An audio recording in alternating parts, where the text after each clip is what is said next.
back in 2013.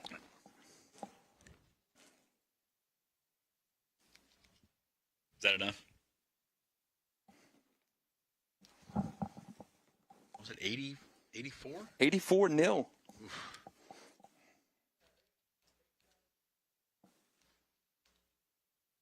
And then the next year, OJ took over? I think he was there then. Was that it? Wow. Well, they certainly responded pretty well. Yep. A couple years later.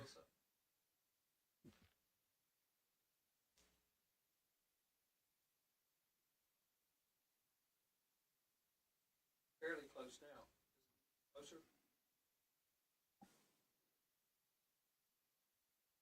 Yeah, I do.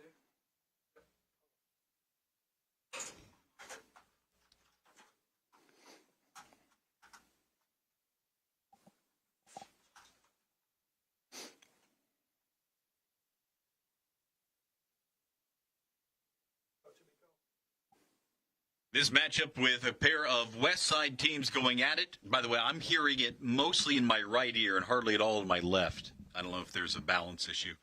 Our Varsity 4 game of the week, the penultimate game of the week of the season, unless Justin Barney decides to break out. There will not be. This is the penultimate and the fitting end to the season.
Tonight, a rumble on the West Side for our Varsity 4 game of the week. It's a virtual district championship game between the 5-4 Riverside Generals and the 5-3 Ed White Commanders.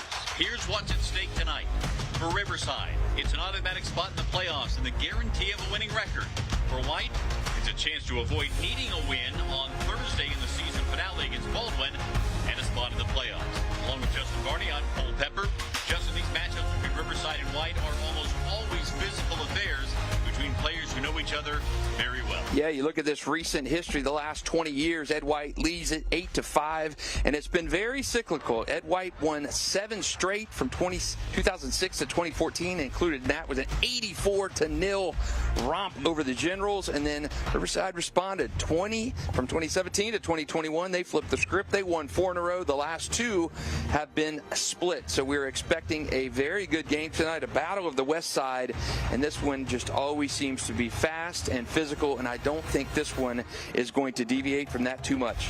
Let's take a look at some of the key players in this one, because you're talking about a matchup that is going to be one of the keys for this game.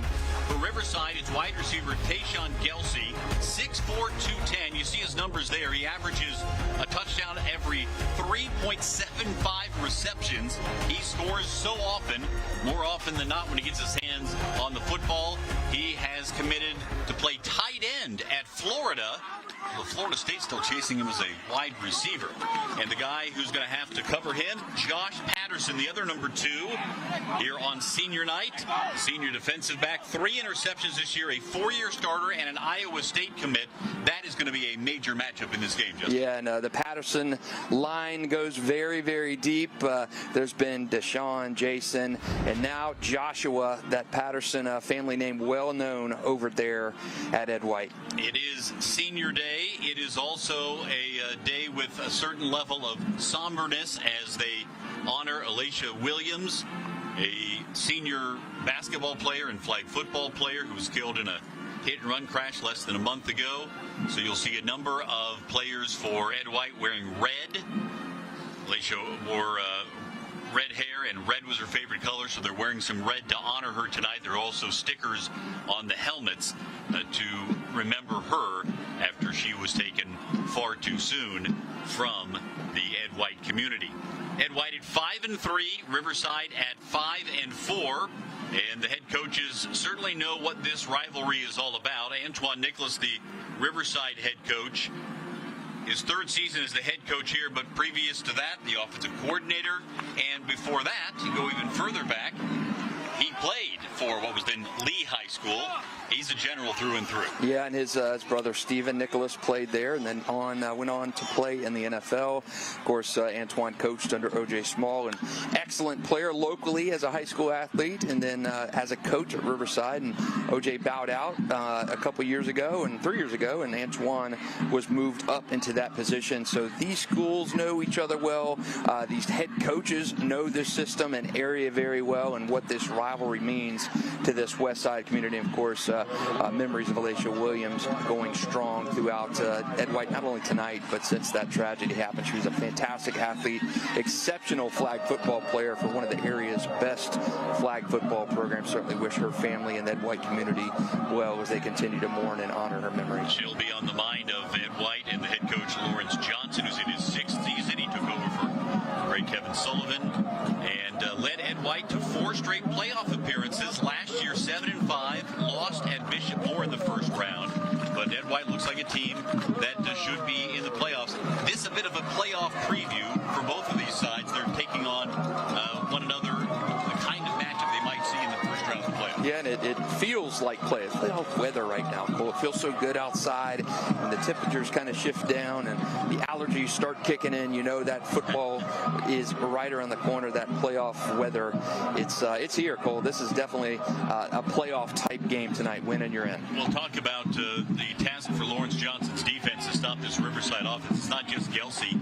They also have a very potent running game, both from the running back position and from the quarterback position. Riverside likely to use a couple of quarterbacks throughout the course of the game today. And Riverside's 4 losses this year have come to Oakleaf, St. Augustine, Rains, and Bulls. You're talking about teams that are ranked in your Super 10 and the teams that maybe just have a loss or 2, if that, on the schedule. Yeah, you look at Riverside's record, and they've been ranked for me a couple times this season, and they have played the gauntlet. We talked to Antoine Nicholas right there earlier this week, and he mentioned the tough schedule and how challenging that schedule was, and it was meant to build them for this stretch run, meant to build them for the playoffs. And last year they lost to Bishop Moore in the playoffs. They want to kind of bump up that schedule this season and play the types of teams that they're going to see the first, second, third round of the playoffs. And you mentioned Cole Bowles. Bowls of the state championship contender every year. St. Augustine played for a state championship last year. Rains, of course, is Rains, closing in on their first unbeaten regular season all the way back in '97. So I think Riverside, even with that 5-4 record, a little bit less of a record than they had last year, certainly prepared for tonight and a postseason run. And here is the kickoff after a penalty before the opening kickoff. Put the ball at the 45-yard line, returned by Ed White past the 20 to about the 22-yard line. And we'll see how things develop here for the Ed White offense, led by King Boylston, the sophomore quarterback. And we also expect to see a lot of Joseph Williams running the football. He's been a very good rusher so far. Boylston, you see the numbers on the year. A dual threat quarterback, but Lawrence Johnson admitting earlier this week that they try not to run him all that often because of the dangers of the injuries. They don't have a lot of depth at that position or at many positions this year. We'll see how Boylston goes. We'll start with a handoff, giving it off to Joseph Williams, running it up the middle, and didn't find much running room right up the gut against this Riverside defense. Williams missed 3 games this year with injury, but is closing in on a 500-yard rushing season and is averaging 96 yards per game when he's been healthy. Yeah, King Boylston, the younger brother of Kyle Boylston. He played at Trinity Christian on the football team, and he played at St. John's Country Day on the baseball team. So he won a state championship as a baseball player with the Spartans in his final season. Comes from a very good dual threat type of family. Wilson will throw it on 2nd and long. Wing was went out to the near side. It's caught and spinning to the outside for a short gain on the play is Landon Francis, the Revolt transfer. He has been the leading receiver from a yardage standpoint this year for Ed White, and he's able to collect the first Boylston pass of the ballgame. You look at Ed White, Cole, this is a young team. King is underclassmen all over this field, and they really could be, they're 20 points away from being an undefeated football team. They've had some very close games. Run it with Williams again and pick up a first down. Look from behind. This is a Ed White team has dealt with some injuries. They've had some opportunities. Again, lost the opener to Trinity Christian by 3. Now here is Boylston on the run, and he picks up a first down past the 45. Boylston this year, 51 carries, 164 yards, and 2 touchdowns coming into the ball game today. But again, they want to be very judicious with how many times they put him in harm's way. It's so when you look at Ed White over the years, they have been dominant, ground-based, very seldom threw the ball. The last few years, they've been throwing it. Under Lawrence Johnson, they have run and thrown the ball extremely well. Much of a deviation from the Dan Dish days, the Terry Gilliam days, the Paul Pearson days at Ed White. So different offense, much more balanced offense now. And this is the guy, Rontrez Lloyd, who got the carry there, the freshman at 220 pounds. Kind of fits the mold of an old Ed White running back, power back who wants to put the shoulders down and run between the tackles. So many good Ed White runners over the years. Vanez Gooch, Brady Turpin, unbelievable offensive linemen over the years. They have had a lot of them. Casey Turner, another exceptional running back in the Ed White line. Rolling on 2nd and 8, going to throw downfield, connects. Big gainer for the Commanders down to the Riverside 30-yard line. Nick Roberson, his 29th catch. That's a team high this year, and he picks up the first down. Great opening drive from Ed White, mixing it up too. I just can't get out of my head Ed White throwing the ball. It looks so different. I've seen it the last few years when Lawrence Johnson has been there, but it's just so weird going back to the Dan Dish days. You've seen this team run. So 1st and 10 from the 30-yard line. And what has been a very efficient opening series, but now the snap is fumbled, never got to the quarterback, and Riverside has recovered. This one is recovered by Derek Brown, the former Ed White player, and it looked like the snap might have hit it up back. Take another look here. Yep, banged right into the leg of Marion Laguerre, the fullback, who was coming in motion, and just a wrong timing on that snap. And so Riverside has the football after an impressive opening drive. A lot of promise for the Commanders. Yeah, Lawrence Johnson's going to want to do that one over again, and they had played so well up until that point, moving towards in scoring position, and you give the ball away there at the 30. So Glenn Foreman is the quarterback. He will hand it off. Miles Kendrick coming on the wide receiver sweep, trying to get to the outside and didn't find a whole lot of room coming this way. Kendrick has had a nice season catching the football as well, but really overshadowed by Gelsey. But this is a very good 1-2 punch from a receiving corps. I love Miles Kendrick, one of my favorite players in town to watch. He's done things on special teams. He can catch the ball. He runs it sometimes. He is really a Swiss Army knife for this Riverside team, and he is, I say vastly underrated, but he is one of my Super 16 recruits, and he gets it done all over the field. Foreman Takes the snap and hands it off. Here is Sherman Davis getting his first carry of the ball game. Running left before he was cut down. Davis this year closing in on 1,000 yards rushing. He needed 62 yards in this game to get to 1,000 for the year. And he has had some big performances against some good teams. Ran for 151 against Bulls last week. Earlier in the season, had a 215-yard night against Reigns.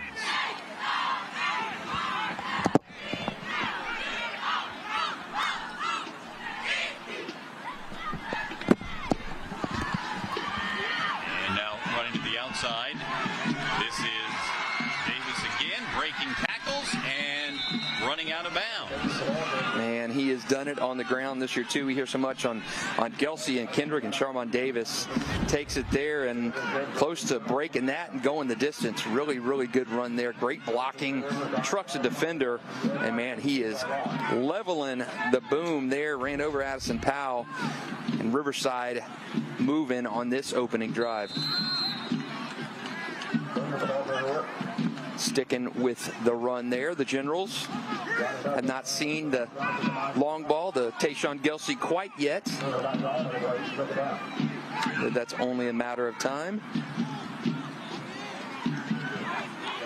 Become a part of this thing fairly quickly when the chips are down. Foreman hands it off again. And it is Davis again, and he rolls forward. Looks like he has another first down. So the ground game working here early on for the Generals. You expected to see it. Sharmon's been one of the better running backs, certainly in the Gateway Conference. Been in our area, too, averaging 136.1 yards rushing a game, and he has been a big play guy for this team for several years. A senior, and just one wrinkle to this offensive system of Antoine Nicholas. And they'll give it to him again. Bouncing to the outside. Davis cuts it back and will waltz into the end zone. Touchdown, Riverside. They take advantage of the turnover, and the Generals strike first. 11th touchdown of the season for Davis. 1,089 yards rushing, and man, this drive has really emphasized how good of a runner he is. We've seen the big play, which ended with him trucking a defender and just waltzed in. His easiest carry of the night, goes for 6. Well, that is not the way Ed White wanted to see this game begin, but for Riverside, after some tense moments on that early drive, things looking very much like they would like to see them play out with a strong ground game. The extra point up and didn't have a lot on it, and no good, missing to the left. So it is a 6-0 Riverside lead. 7:04 to play in the first quarter. And Riverside looking very strong on the ground to open the ball game. Really good drive. Really both teams with good opening drives. Riverside, the team that's able to capitalize on that. Great one for the Generals. Meet the top 10 high school football teams in the area every week on Tuesday night. Catch the Varsity 4 Super 10 rankings. 10 o'clock news on Tuesday nights. We'll have, maybe a new team or two. And next week, Cole, that comes on around 10:45 and also online every Tuesday at newsforjacks.com. Well, we're getting down to it. There are not many opportunities left to improve a team's standing. I think you'll stop it after the final week of the regular season, right? Or you keep going after that? Yeah, probably gonna maybe after the final week, week 12 this year. So a lot of teams off in week 12. We've got 5 games as of now on the schedule due to that hurricane update week. Here's the kickoff taken by an up back for White, coming to the near side and cutting it up between the hash marks up to the 35-yard line.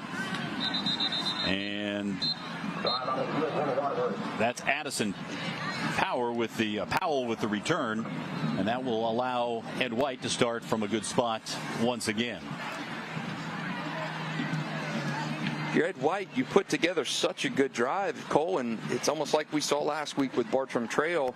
Things changed so rapidly in that game against St. Augustine, an eventual 48-21 Yellow Jackets win, all on the heels of Bartram Trail turnovers. 3 giveaways in that game. They all led to touchdowns and completely changed the trajectory of that game. And you hope if you're Ed White and Coach Lawrence Johnson, that initial giveaway on such a promising start, the opening drive of the game, needed to go down and get points. Riverside will get the ball to start the second half, and if you're Ed White, you wanted to do something with that initial drive.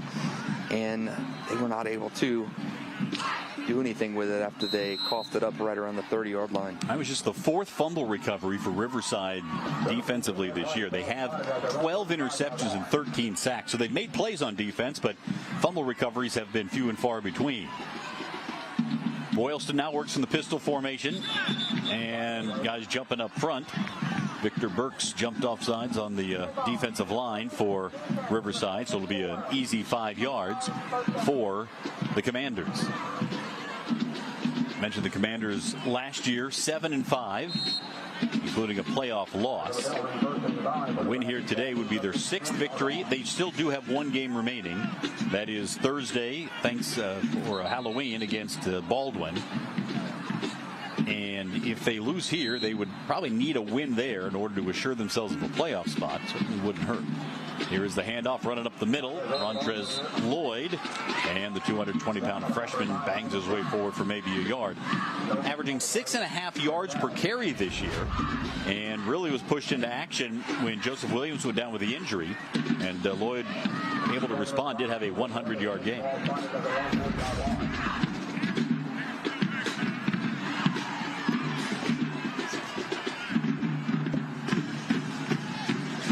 Here we go, another handoff running up the middle, and this is Lloyd again, a little bigger crease this time, and he pushes his way forward for a first down. They are moving the ball. Ed White has done extremely well tonight in this drive and a quarter we've seen so far of them. They have moved the ball about 50 yards right off the top in their first drive, and with a turnover, and they're moving it again on the ground here right off the bat. Seen both teams able to run the football. And Boylston hit and dropped. Did not have any time to do anything with it.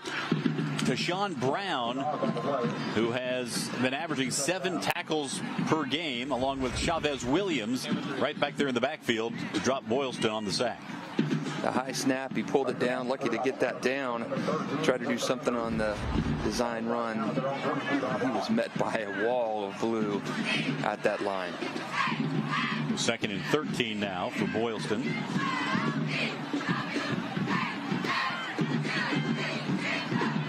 Down lineman for Riverside. Boylston throws, fires a dart to the near side. Nick Roberson's got it.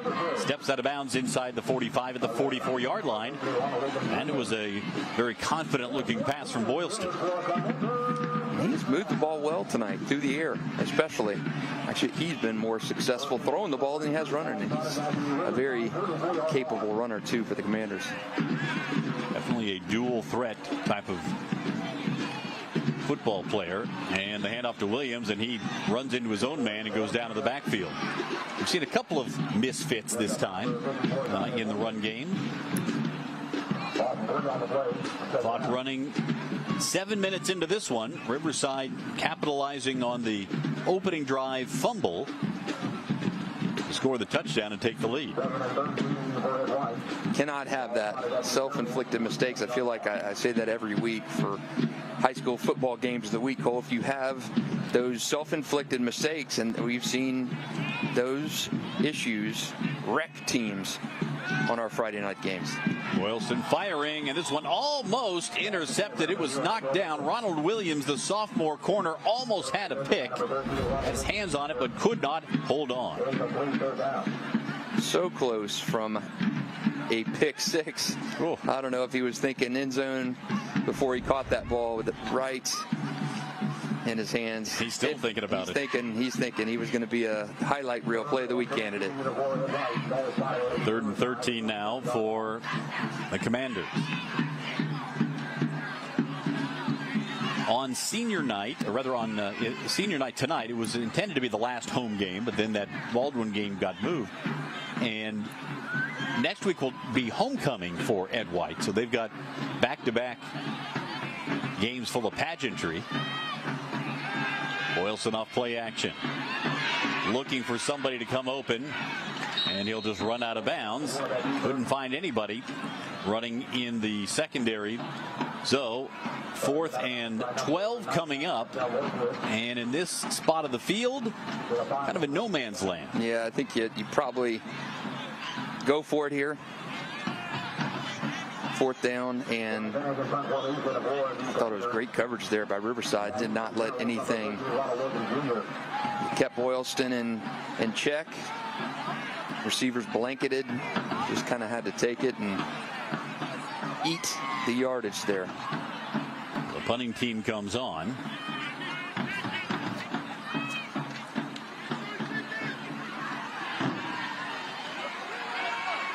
Just won a short punt. It took an Ed White bounce and then was covered up before it could take another one. So that will be a long field for Riverside. You can see, Justin, when you start to see the grass have that a little bit of that yellow tinge to it, that brownish tinge to it, you know that playoffs aren't far off.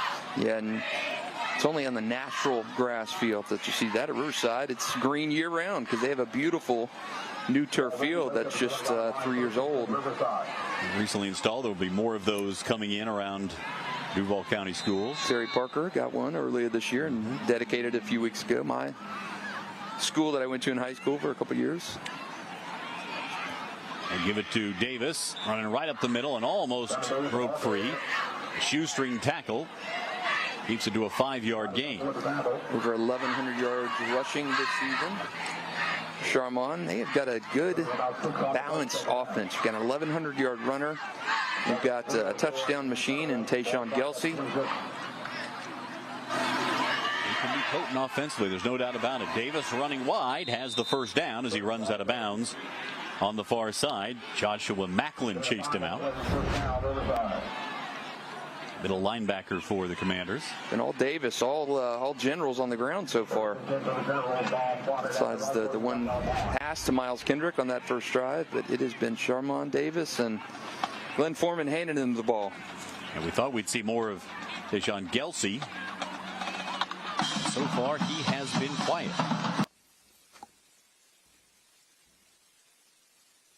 It's only a matter of time before we see that pass to Gelsey open up. Davis again running and tumbles forward for a first down.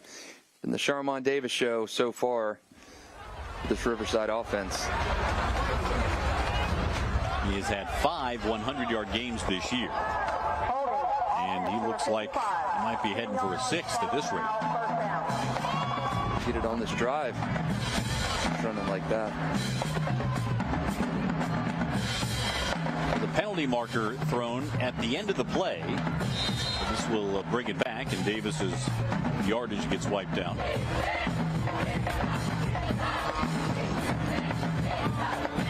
See a lot of red as a trim color for Ed White, and for some reason a lot of orange for Riverside. Not sure what that's all about. Maybe just a Halloween flavor.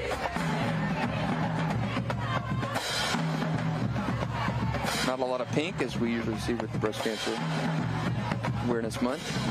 Another handoff. Davis up the middle, breaks to the outside. And rolls forward near the 40-yard line. Penalty marker down once again. Davis, like he was limping just a bit heading over to the sideline. Personal foul, face mask, defense, 15 yards to the end of the run, first down. So far, not the start you want if you're Ed White. The turnover on the first drive, a punt on the second drive, and continuing to give them free yardage. That face mask penalty, Charmont Davis is not any help getting additional yardage. He's doing a mighty fine job tonight, getting it honestly on the ground.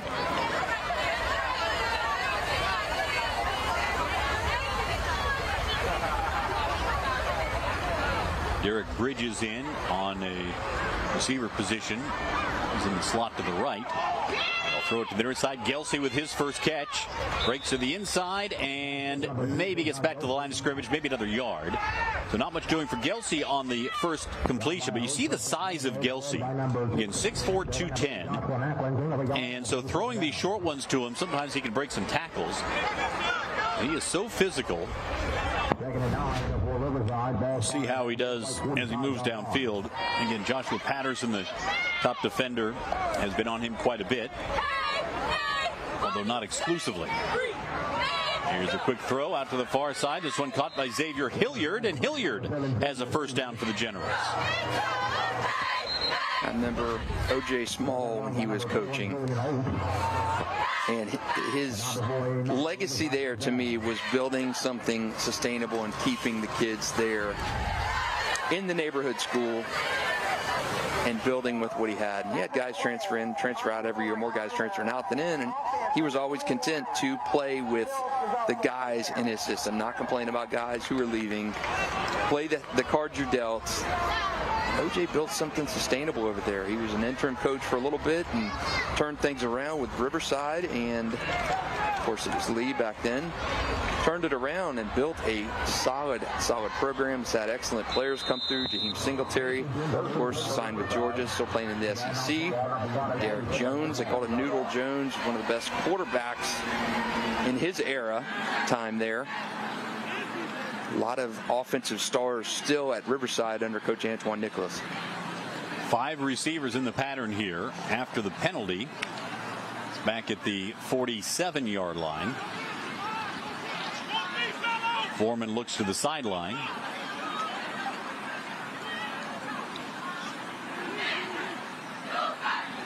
Now they move player into the backfield. And a handoff, nothing much doing.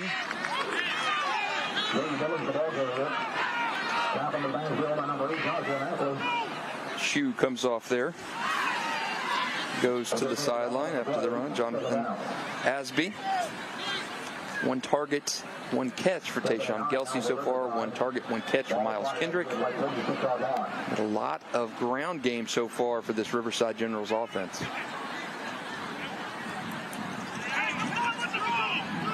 They still come out now in a 4-receiver set.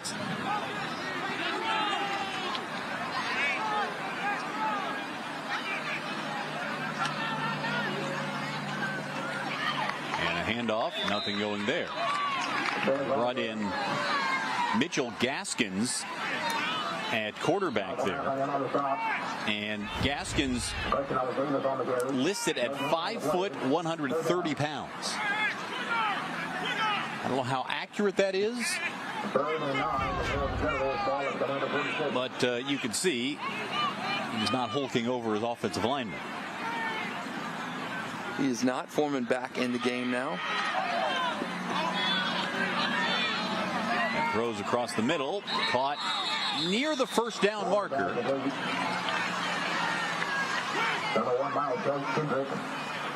And it was Kendrick on the catch, his second of the game.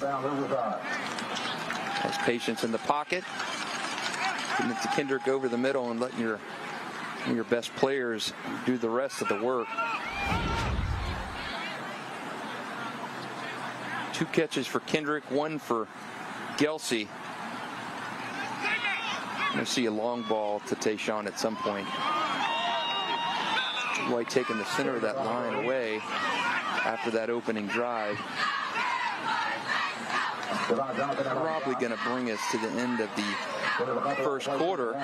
This has been a ball control opening stanza. Riverside holding a 6-0 lead and looking very comfortable in letting that clock wind down. The ground game dominating in the first quarter. The difference in the ball game, as it usually is, a turnover. Riverside leading Ed White 6-0 at the end of the first quarter in our Varsity 4 game of the week.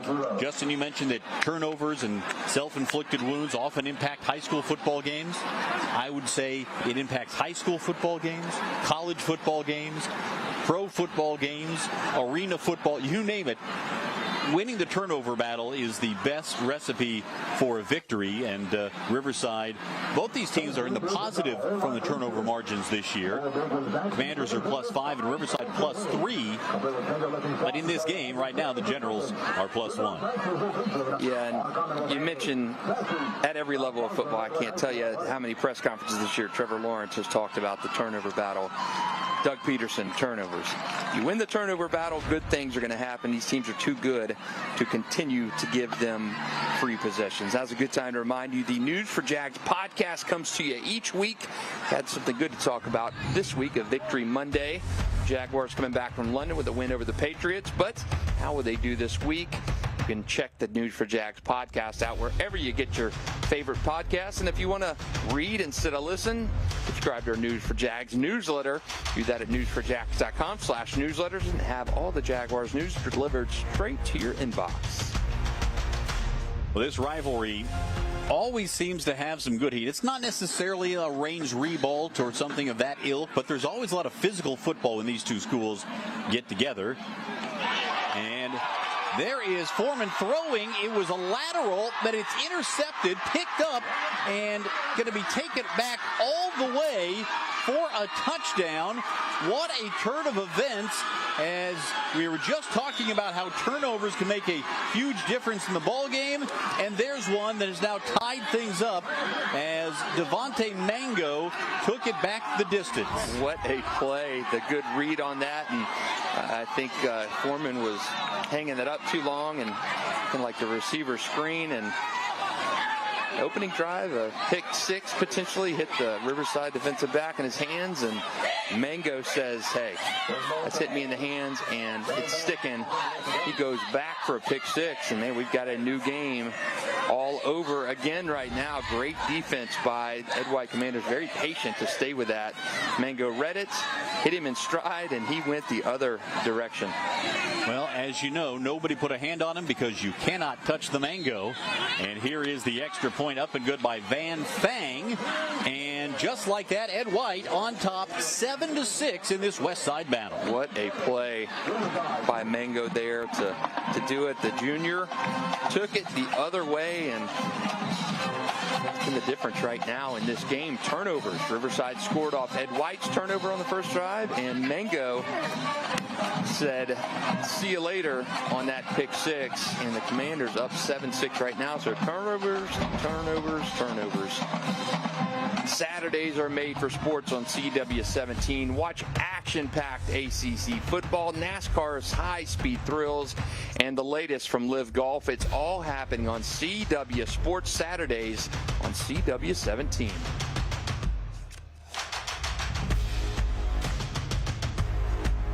So, Cole, we saw 3 in the first half last week from Bartram Trail. Led about 21 points, if I'm not mistaken. 20 points, 22 points. I know we had a 2-point conversion and a missed PAT. Big swing in that game, and right now we've got a big swing in this one. 2 turnovers have led directly to 2 touchdowns, including that pick six by Devontae Mango from Ed White. Here is the kickoff. This one taken at the 10-yard line by Miles Kendrick. Kendrick forward to the 30 and up past the 35-yard line.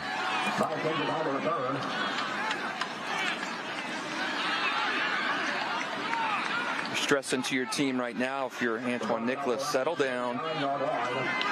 We're in the second quarter. Shake that one off. Let's get back on offense. Riverside has played very stable, very consistent until that throw. I think they controlled the flow and tone of this game so far. Got to bounce back, though, here if you're Glenn Foreman in this Generals offense. Now, this could be a pivotal moment in this game to see how Riverside responds. And the Commanders defense going to come after him. They get the opportunity, a whistle at the snap before Davis could take the handoff. And a timeout called by Ed White. But just talking about this rivalry and what it has meant through the years, one of the things that Lawrence Johnson said was the proximity of these two schools, and more importantly, the neighborhoods. When you talk about a lot of these kids went to middle school together and then maybe dispersed to the 2 high schools. They play youth football together. They certainly are very familiar with their opponent, and it just makes them play harder. And it's the West Side rivalry, and you've had different coaches in this rivalry over the years, and they've all said the same thing. This is a neighborhood or community-type rivalry. These schools not separated by much distance. These kids know each other. They have a friendly rivalry back and forth between them. be it on the football field, the basketball court, on the baseball diamond. These kids know each other, and this is just always a good rivalry. And you still hear that 84-0 game thrown around, be it on social media or Facebook or on X, when this game comes around every year. The officials huddling up right now, and a late penalty marker thrown. Dead ball, unfortunately, conduct on defense for pulling the opponent's foul out and not returning it. This is the first down. Well, you don't get that one very often. Pulling a towel out and not giving it back. That's sort of like you sit next to your brother in the back seat during a vacation and you're creeping halfway across his zone in the chair. A little nickel dimer action there. But Riverside will take it. There's been a bounty on the towel.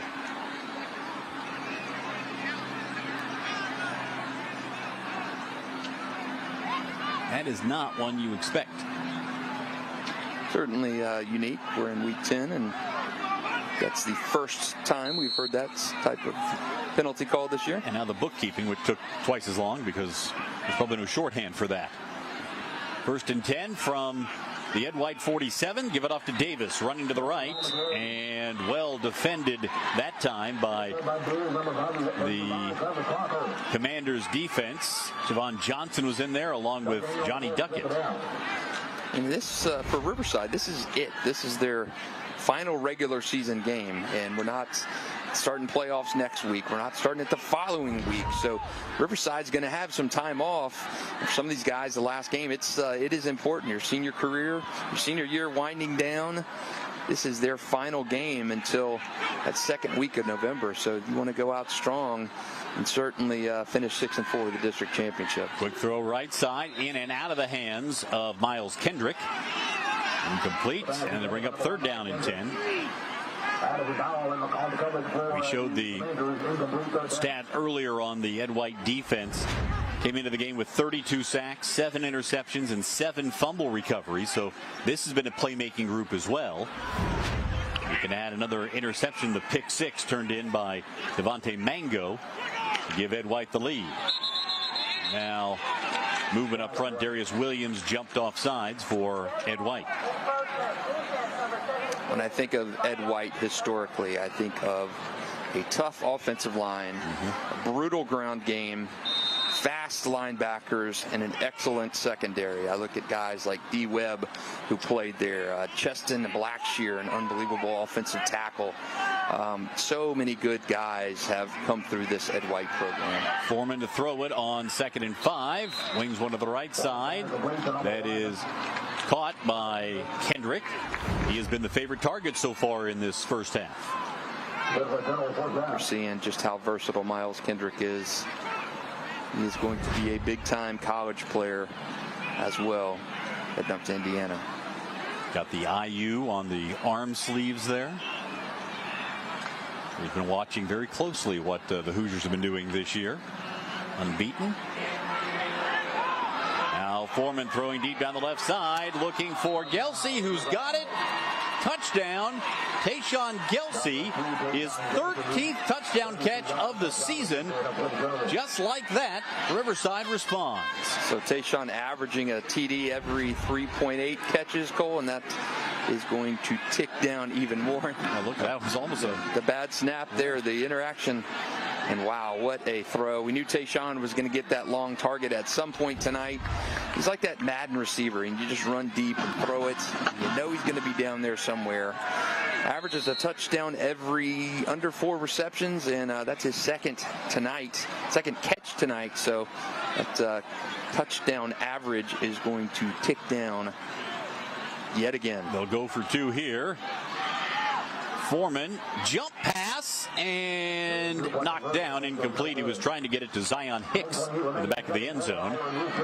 And It does not convert, so it's a 12-7 Riverside lead. Take another look. Doing his best, Tim Tebow. He had no options right there. Ed White, very good coverage. Foreman had no chance. Probably could have even thrown that away. No one was around. That was not covered up. Good defense there on that two-point try by Ed White.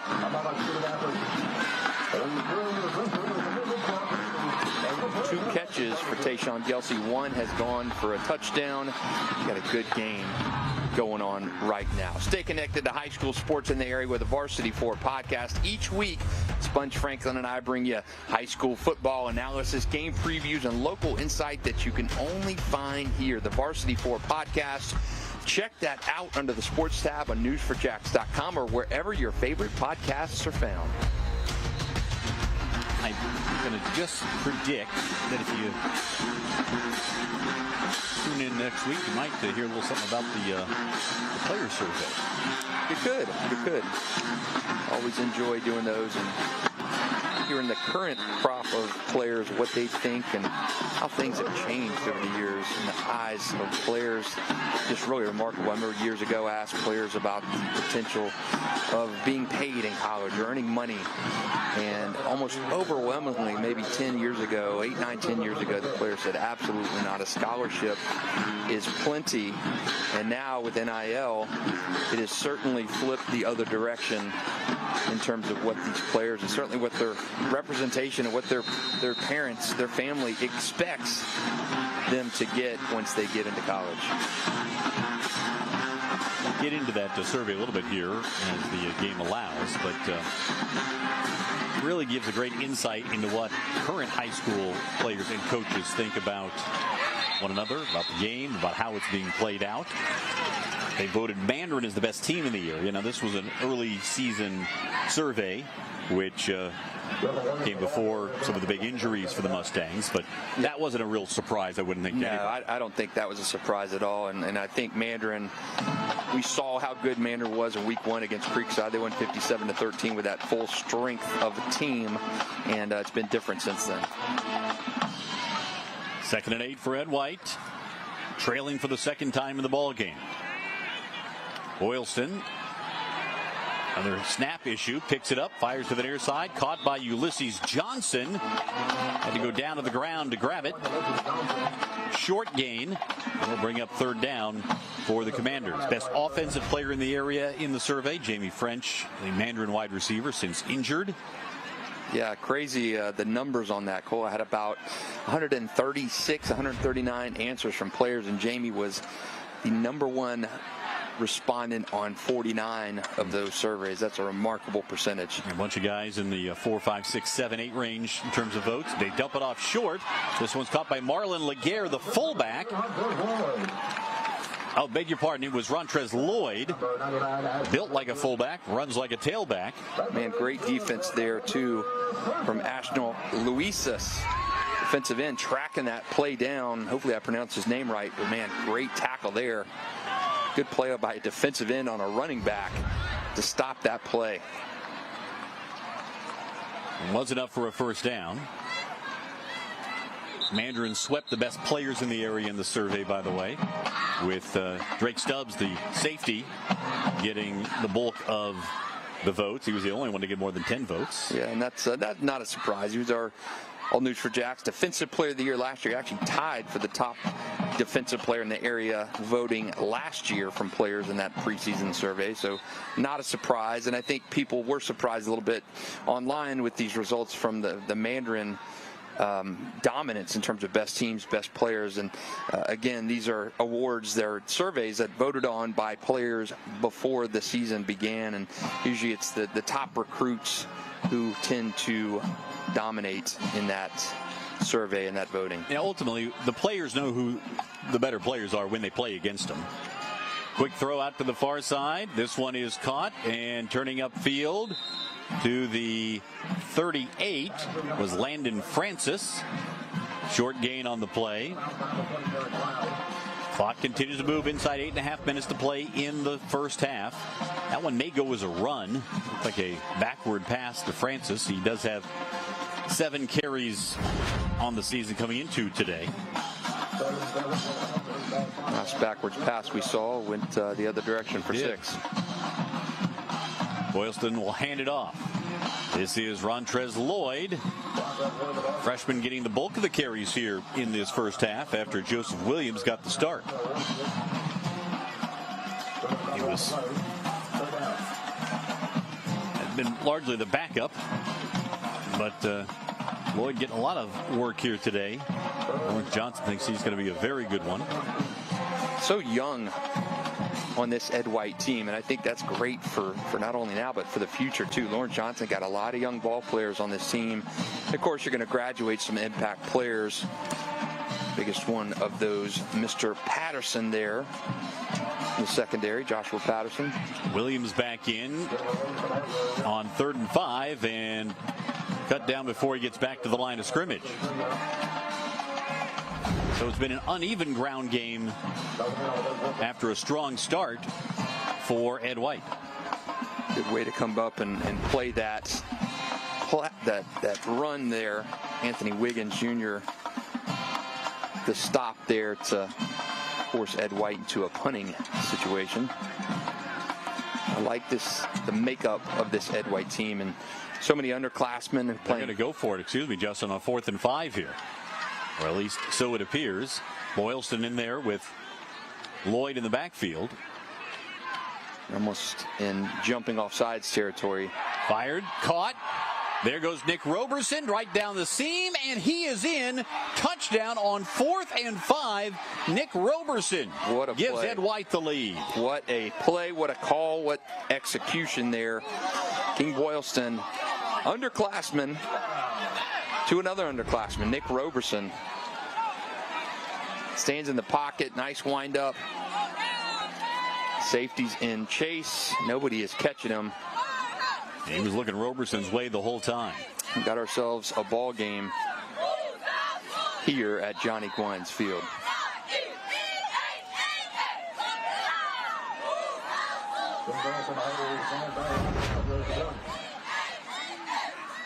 Now the extra point attempt by Van Thang. It's up, and it is good. And Ed White has the lead, 14-12 with 6:30 to play in the second.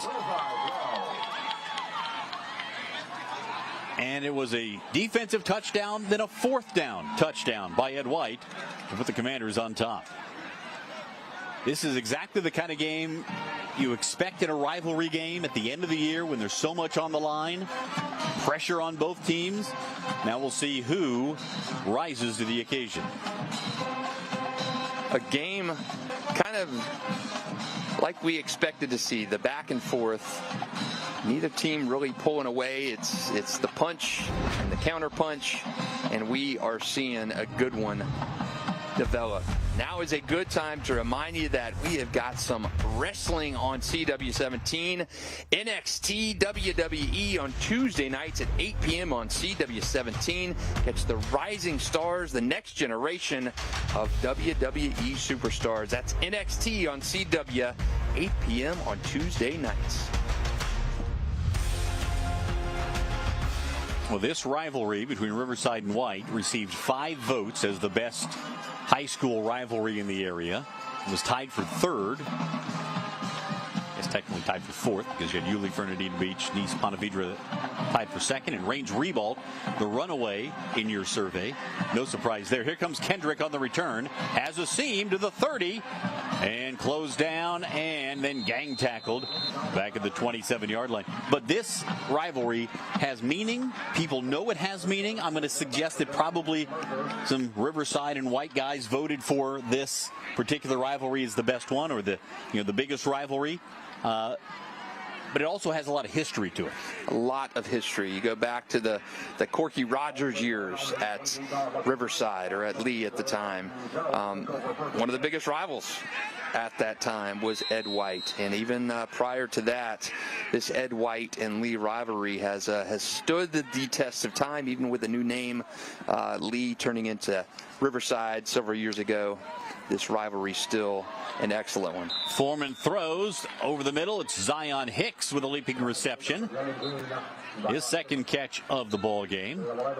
And it moves the chains.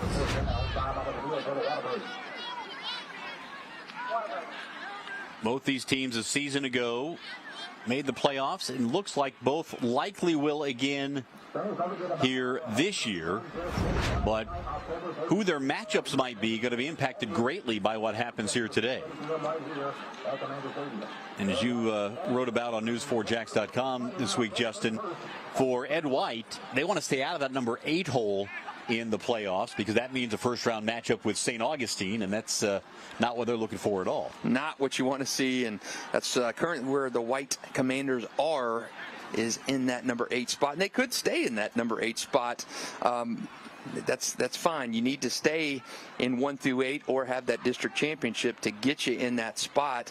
And if you are Lawrence Johnson, or if you're Antoine Nicholas, you don't want a first-round date with St. Augustine. St. Augustine, of course, played for a state championship last year. Brian Braddock voted the best coach in the area by his peers, and going after win 100 tonight.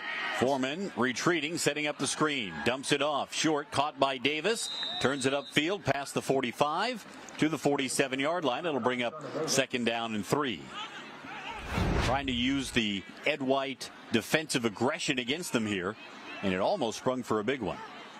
Yeah, Foreman, the double pump, and he gets that off. Good that he threw it on that second pump, because that pressure was coming right after him. Addison Powell was among those in on the tackle for the Commanders. Foreman has thrown one bad ball tonight, and it went the other direction for 6, but he has been on target, especially that last bomb to Tayshawn Gelsey. Quick throw on the slant. This one is caught. That Kendrick again. Enough for a first down. A little slow getting up after he was sandwiched between 2 Ed White defenders. Take another look here. Now the question on Foreman's interception, it was a backward pass, so will it go as a fumble or an interception? That's a good question. It'd be a fumble return. It was actually. It never hit the ground. A backwards lateral.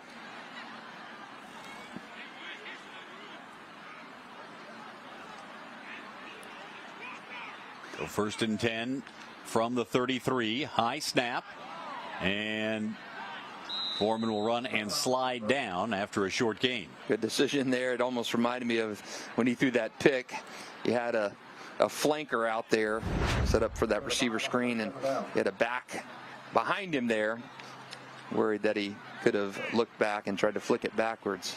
Both teams have had some issues with snaps here tonight.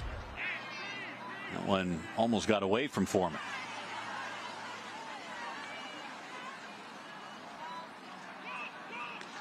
Gelsey in motion.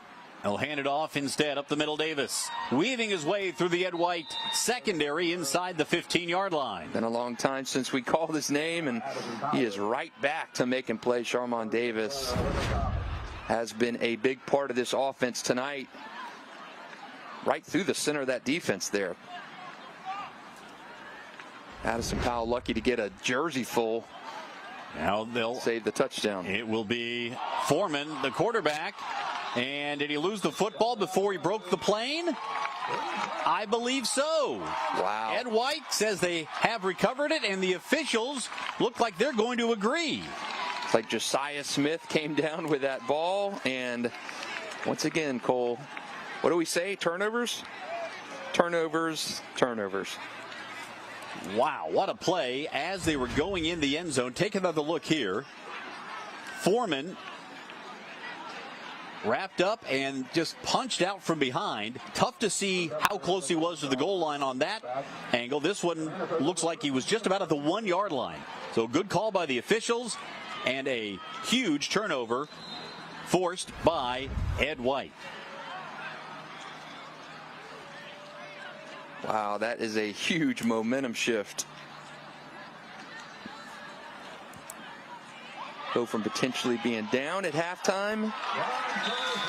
And now here is Rontez Lloyd rumbling with a chance to add to the lead here if Ed White can march downfield in the final 4 minutes of the half. I've been impressed with the way Lloyd has run tonight, just a freshman. Your Lawrence Johnson, I alluded to it earlier. You got a lot of young guys playing big roles on this team. Boylston to throw, looking downfield, and this one almost intercepted. He was looking for Landon Francis, but it was broken up. Darrell Gathers nearly had an interception of his own. Ball, defender, and receiver all arrived at the same point at the same time. So 2nd and 10 now for Boylston. Another high snap, able to corral it, gives it to Lloyd, who finds a little room on the right side, maybe a yard. The 3rd down and 9 as the clock continues to run down toward the 3.5-minute mark.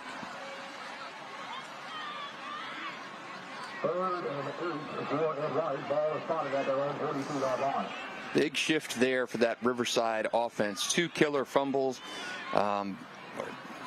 interception, whatever you want to call that. That could be a big swing. Riverside a chance to take a lead going into halftime. You cough it up going in the end zone, a la Travis Etienne in that Week 1 game.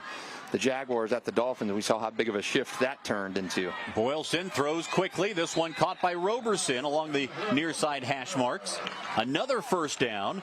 Move the chains as we go inside 3 minutes to play in the 2nd quarter. Roberson doing all of his damage tonight over the center of the field. Underclassmen to underclassmen. Very impressed tonight from this Ed White team.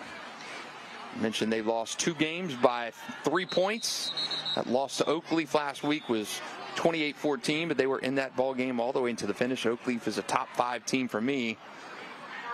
Yeah, lost an overtime game at Merritt Island back at the end of September, and opened the season with a 3-point loss to Trinity Christian. So you're right, Justin, that 5-3 record, pretty good.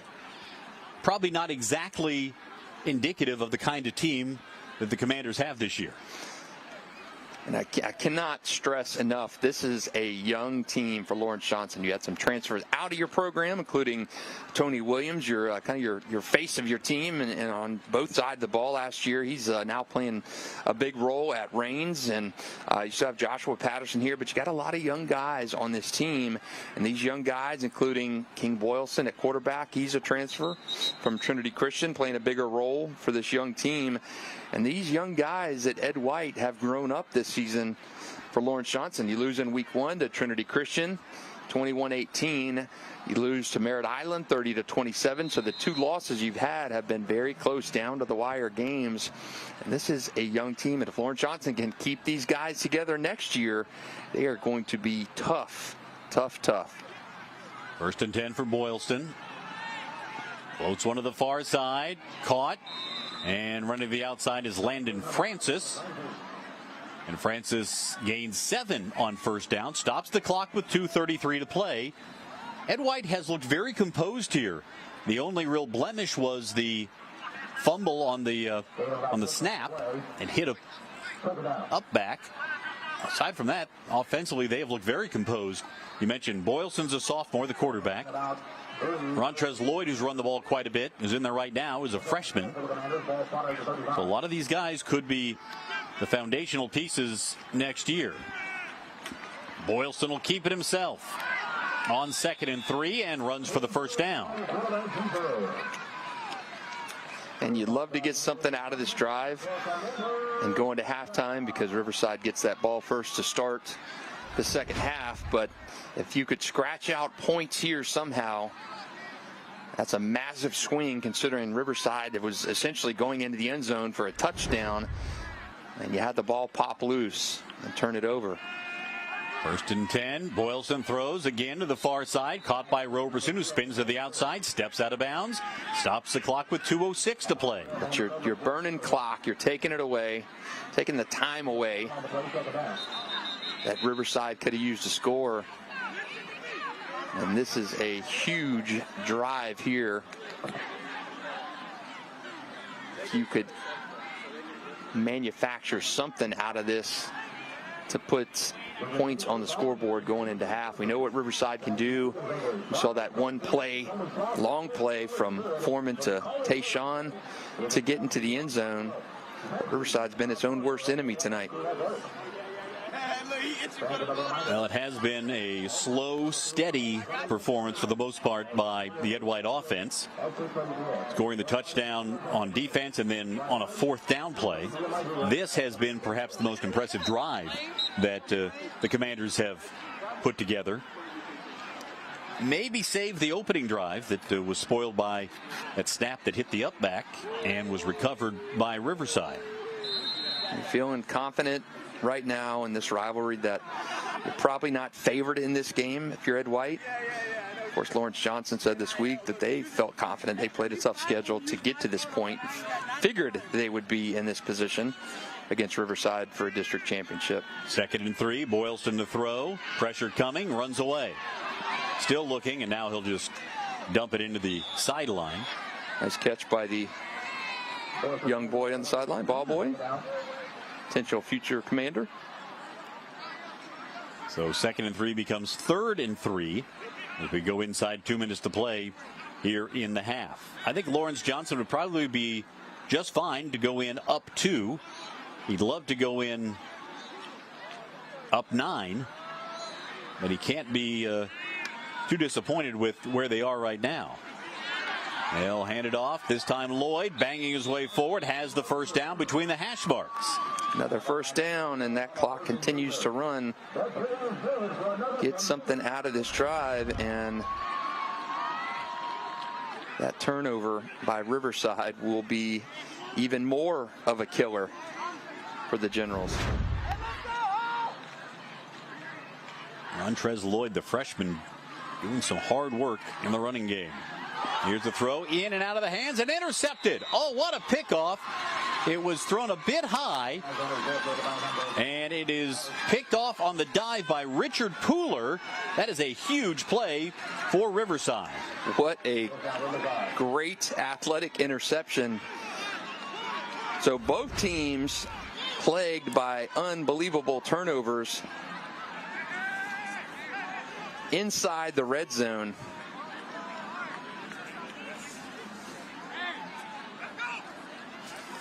We don't have a 17 on our roster, so we don't have anybody to blame, Justin.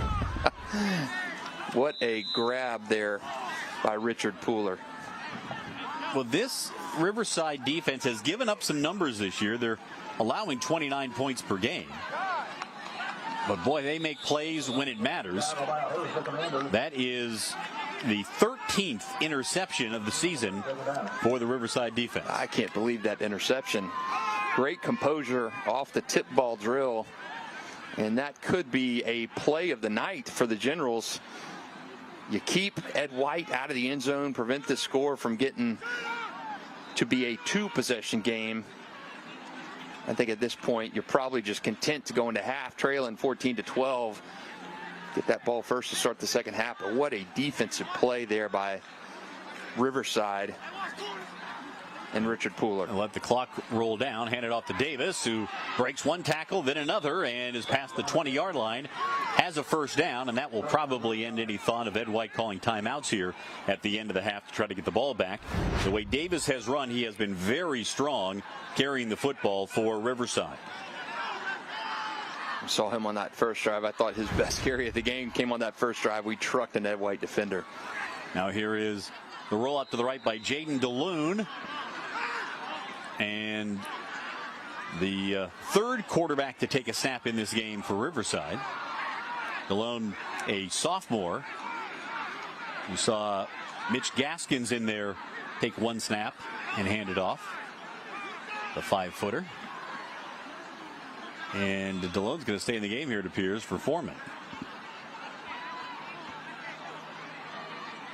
He has had quite a few reps as a quarterback for the Generals. 6 touchdown passes, in fact, this year. And he'll fake the handoff, take it himself. And well covered by the Ed White defense. That will likely be the last snap of the first half. A physical, eventful, and entertaining first half of football on the west side. Ed White up by 2 on the Generals, 14-12. Now they're stopping the clock with 3 seconds remaining.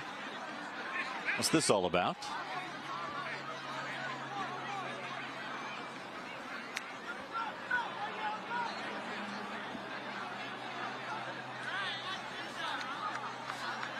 Well, Lawrence Johnson's out there talking with the officials. Not sure what the point of contention is here. And White called a timeout. That's a bit of a puzzler to me.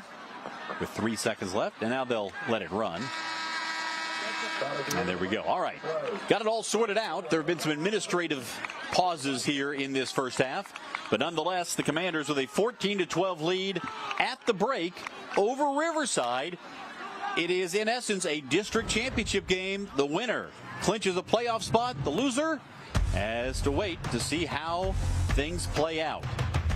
Plenty of big moments in that first half for both sides. A 14-12 Ed White lead at the break.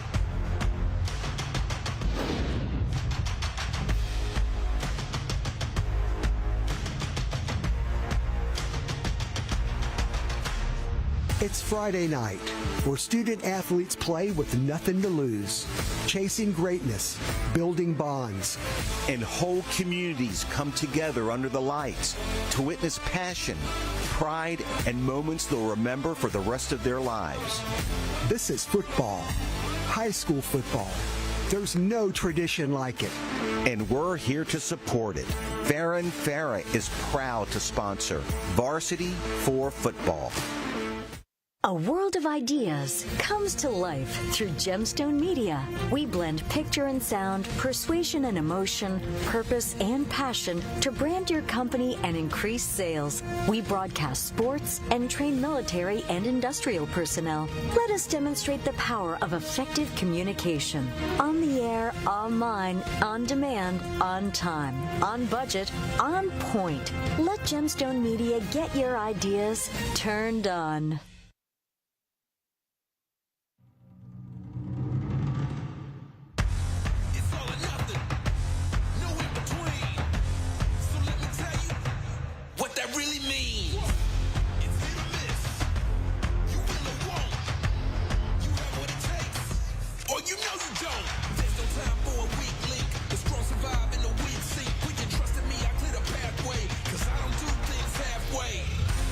Let's start the show. Fully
At halftime, Ed White with a 14-12 lead over Riverside, with a district championship and a playoff spot on the line. Here's how the first half went down. It was a very entertaining first half, hard hitting, and included some key turnovers on the first drive of the game. Ed White drove right downfield, looking very impressive. King Boylston connecting with Nick Roberson. That was a familiar theme in the first half, as was this, a turnover on a bad snap recovered by Riverside, and the Generals would take advantage. Sharmon Davis ran wild, 15 carries for 129 yards in the first half, and this touchdown, it put Riverside up 6-0. Looked like it might be even worse, but this turnover intercepted by Ed White's Devontae Mango, taken back, call it a fumble if you will. It was a reverse pass taking the distance and gave Ed White the lead. Well, Riverside came back. Their 4-star prospect, Tayshawn Gelsey, with the touchdown. On a 4th and 5, it was Ed White responding on a King Boylston to Nick Roberson touchdown. 5 catches, 99 yards on the score for Roberson in the first half. But it would continue to go back and forth. A hard-hitting first half as expected. And Foreman able to work the ball downfield and set things up for Davis, who was just a monster in that first half. And it looked like it might start to get a little bit out of hand. But this play by the defense of Ed White, poking the ball free at the 1-yard line and recovering in the end zone, really turned things around and gave an opportunity for Rontrez Lloyd and company to drive it back downfield. Boylston connecting with Roberson. And then this tip drill and another interception. So both teams with a couple of turnovers.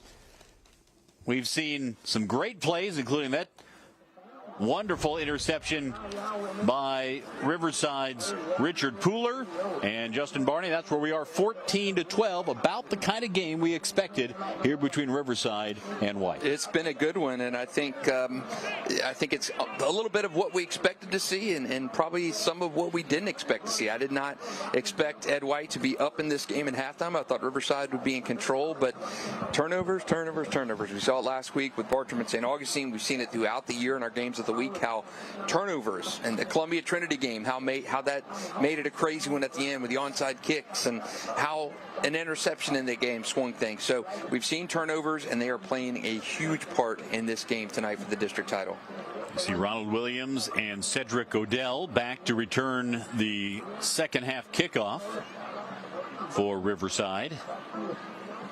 Just waiting for the signal to play.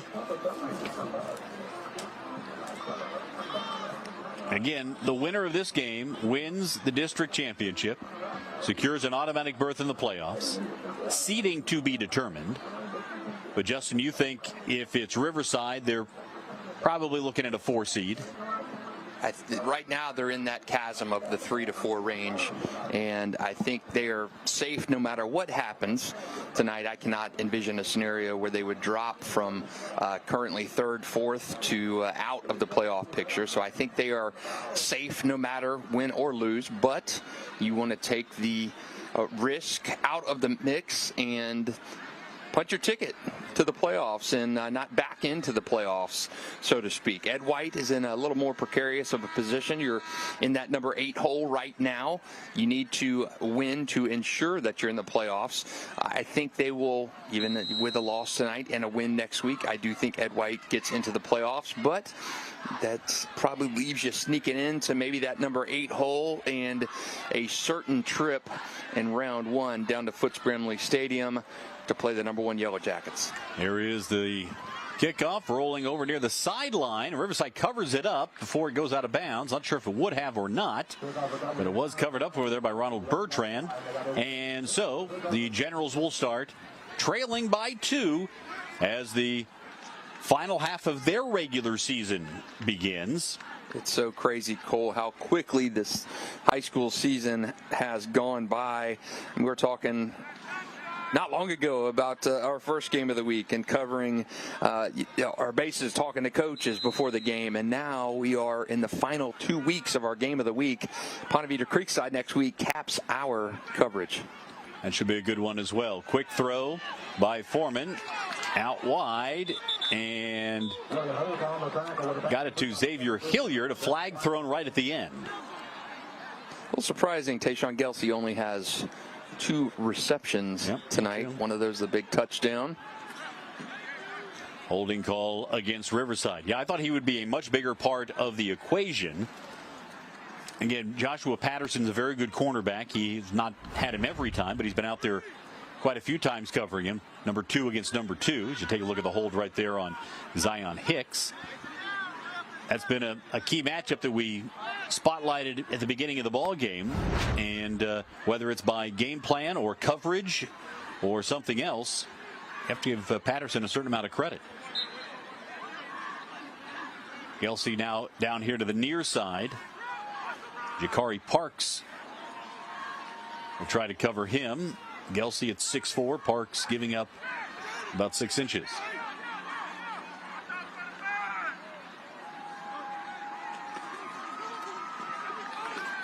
And DeLon in there at quarterback for Riverside. Hands it off. Tackle made in the backfield by Donnie Moore. Linebacker came up to make the stop. And it's going to bring up a 2nd and long situation. A couple other games of merit tonight for district championship or serious district implications. St. Augustine 42, Ridgeview 0. Yellow Jackets of Brian Braddock closing in on win number 100. So congrats to Brian. I'm going to go ahead and say that one is safely. You going to count that one? Safely in the books right now. Here's the throw to the far side. Caught. Gelsey tiptoes out of bounds. Past the initial line of scrimmage. Creekside up 35-0 on Sandalwood. Knights are within grasp of a district championship for Sean McIntyre and company in a playoff spot. Reigns up 14-0 over Yulee. Trying to put the bow on a district championship there. Niche 27, Tokoi Creek 0. Panthers closing in on a district title. Could win it tonight, depending on what happened with Bartram and Buchholz. Throw to the seam, and it's too high, incomplete. Tried to get it to Xavier Hilliard at 6'3". Needed another couple of inches to haul that one in. Has your opinion changed from the beginning of the year of which local teams have the chance to go deepest in the playoffs? I think it's changed in terms of maybe adding another team in there in terms of who I expect to be able to contend, and I think that would be Nice. Panthers ranked number 1 in the entire state in terms of the rankings points. It's very difficult, though. They lost in the opener last year with district championship season. Just so difficult once you get into the playoffs to know what you're getting. Joshua Patterson back to return this punt. And we'll see what he can do with this. And they're going to run the fake with Gelsey, who is the punter as well. And it's well defended by Ed White. And they stop him short of the line to make.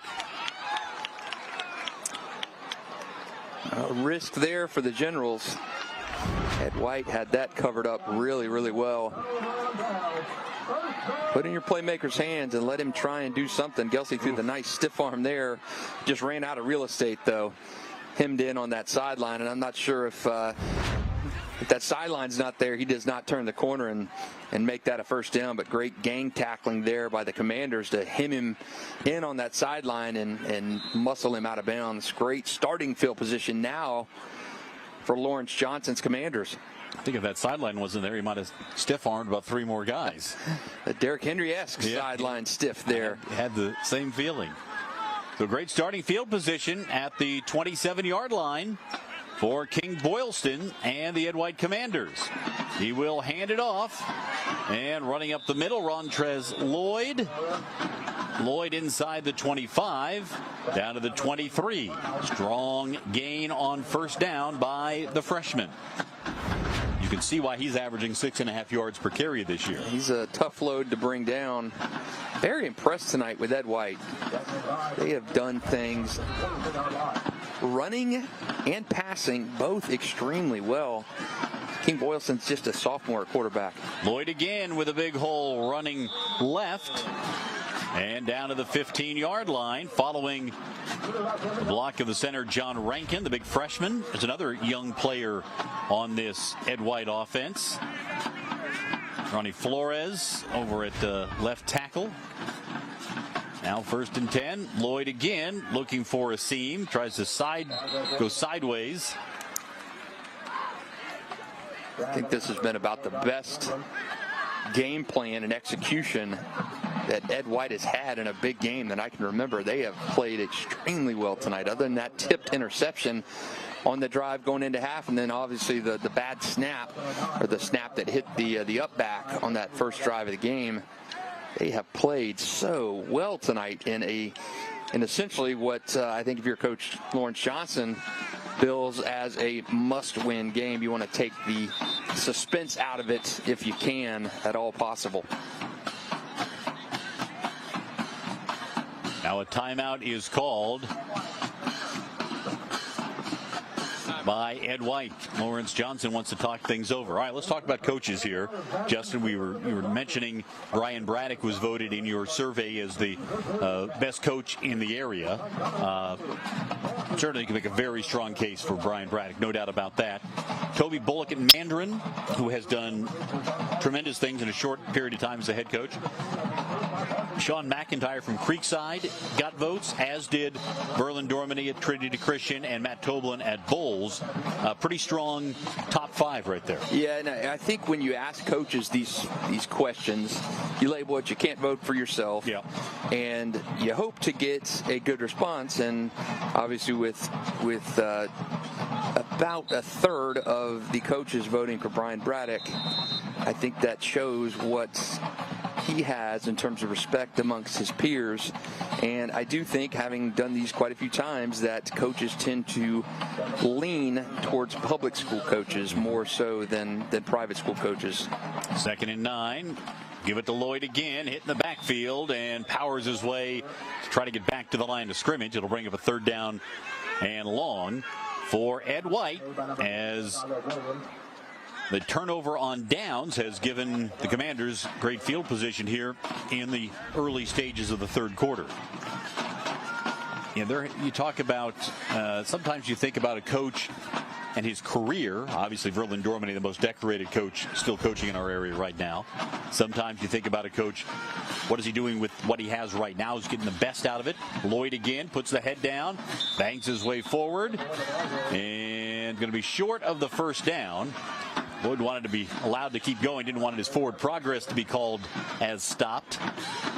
You're going to be in a 4th and 3-ish type position, depending on where they spot this ball.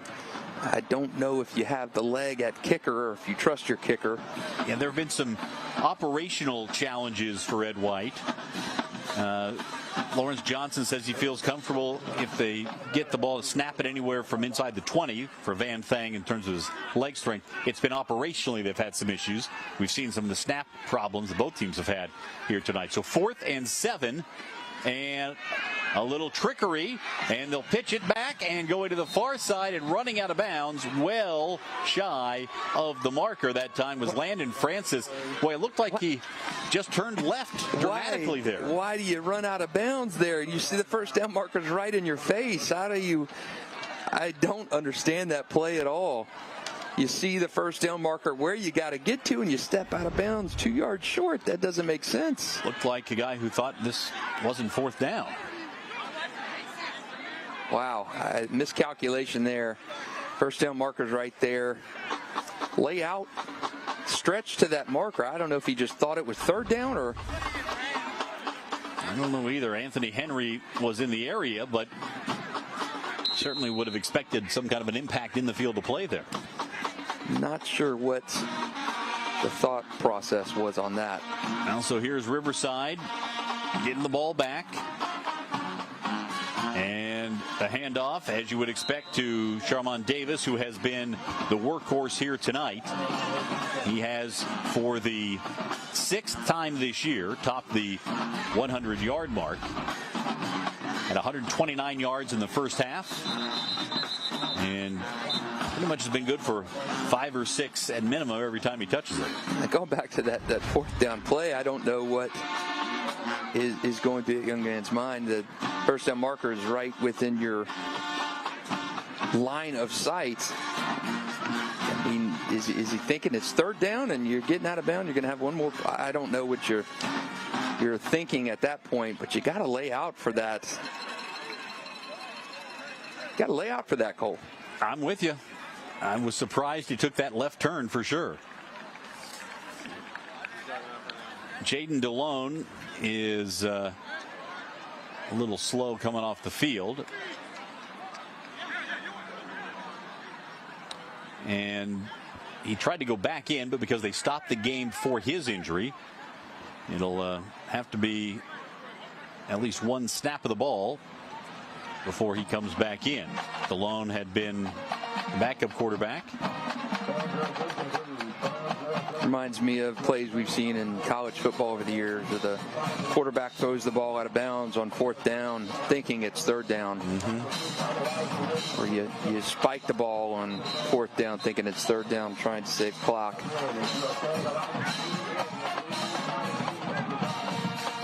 The Ed White defense has played well tonight. Well, so they do allow DeLone to go back in.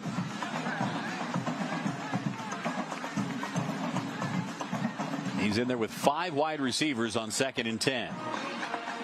DeLone to throw to the far side and almost intercepted. There is that matchup we've been talking about. Tayshawn Gelsey covered by Joshua Patterson, and Patterson laying out for him, almost had the pick.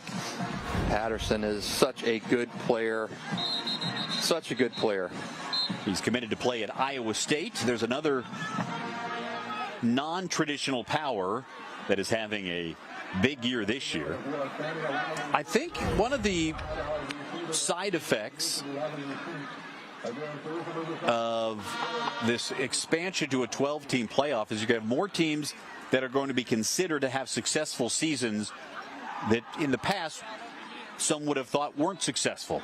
So you get a team like an Iowa State, if they wind up winning the Big 12, for instance, or possibly being an at-large team, that's going to be a huge year for Iowa State. That's going to help their recruiting. So I think the added opportunity to claim yourself as a playoff team is going to raise your esteem with not only the recruits, but also with the boosters and the NIL opportunities. Yeah, and Patterson, if you heard me at the top of the broadcast, if you followed Ed White football for any period of time, you know that Patterson surname, it's not on the back of jerseys, but it may as well be, because there have been a long line of Patterson boys in the Ed White system. I've covered 2 of their signings. Jason Patterson signed with Bowling Green, and Devon Patterson signed with Wake Forest. And Joshua, the latest an assembly line of those Patterson boys coming through that Commander's pipeline. And he's come up to the sideline after the injury. Let's see if he can return to the ball game. In the meantime, you would think that Tayshawn Gelsey might be a big part of the approach here on 2nd down, or rather on 3rd down and 8. The throw. DeLone going to run it now and dives forward to the first down marker and has the first down. That's what I expected Ed White to do on that last drive, where you lunge forward for that first down. Good play by DeLone to make that. And we still have seen only sparing use of Tayshawn Gelsey in this ball game.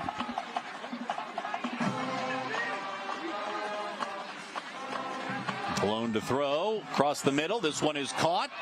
Xavier Hilliard has it for a first down to the 42-yard line, spinning between the hash marks. So Hilliard, who as a junior came in with 190 receiving yards on the season, having himself a nice final game of the regular year.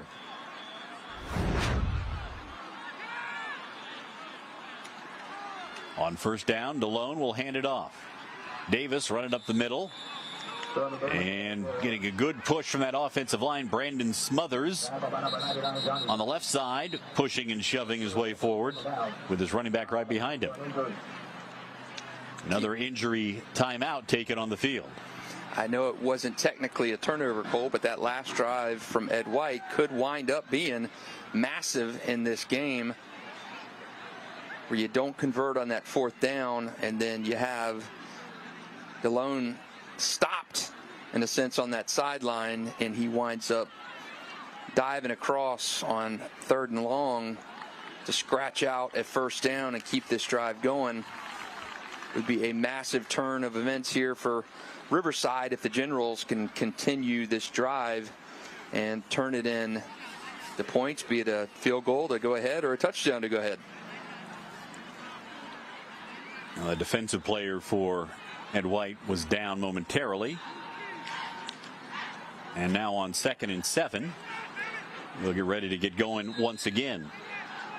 Yeah, the two opening drives of the third quarter both ending in 4th down misses.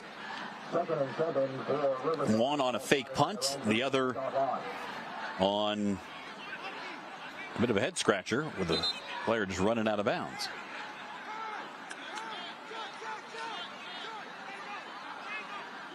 And Gelsey now to the far side, number 2 at the top of your screen.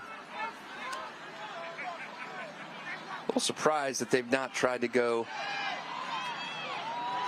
long to Tayshawn more than the one time. It was successful. Had about 4 steps on his cover man and turned it into Riverside's last points that we've seen tonight. Another player down there at the end of the play for Riverside. This has been a physical game, make no mistake about it. And the third quarter in particular, we've seen some injuries starting to pile up for both sides. I think that was Devin Brunson who's down. Offensive lineman. At the end of that play, someone potentially fell on him at the end of that. I don't know if it's an ankle or a knee. Well, your Super 10, Justin Barney, gets released every Tuesday. Here is what it looks like coming into this weekend. Undefeated Reigns, undefeated Nice. 2 of the only unbeaten teams in the area. Of St. Joseph is unbeaten. Is that it? Anybody else I'm leaving out there? Zarephath Academy has fallen from the ranks of the unbeaten. So you've got the 2 unbeatens there at the top from the big schools. St. Augustine, we know how good they are. Just the 1 loss, and going on to improve to 7-1 today. Bowles and Wolfson, you like the Bulldogs' chances there. They are up in that game by 3 touchdowns. Yep. Oakleaf and Mandarin, excellent matchup tonight for district championship, just like in this game. The Mandarin Mustangs leading that one by a score right now. Bradford up a couple touchdowns on Santa Fe. Bonavita won last night at IMG Academy's white team. That's the one of the Ascenders junior teams, not the national team. Flagler Palm Coast up right now tonight. And Fleming Island also up big on Middleburg. DeLone on the run, and on 3rd and 1, enough for a first down. As you see the helmet popping off of Darius Williams. For Ed White, he'll have to head to the sideline for a play. The longer this game stays about this way, the more confidence Ed White's going to have. I think they're a fairly confident team coming in, but most observers would have picked Riverside to win this one. And if you were to say that Sharmon Davis would have had 129 yards in the first half, you probably would not have expected Riverside to be trailing. Yeah, you're right. I mean, Sharmon is he's a banger. He has had success pound in the middle of that line. And I would have thought a game like this favored Riverside, especially with your 2 big weapons, Miles Kendrick and Tayshawn Gelsey. But Kendrick has been limited to just a couple catches. And Tayshawn as well. One of those went for a touchdown. DeLone to run it. Diving forward inside the 45 to about the 42-yard line.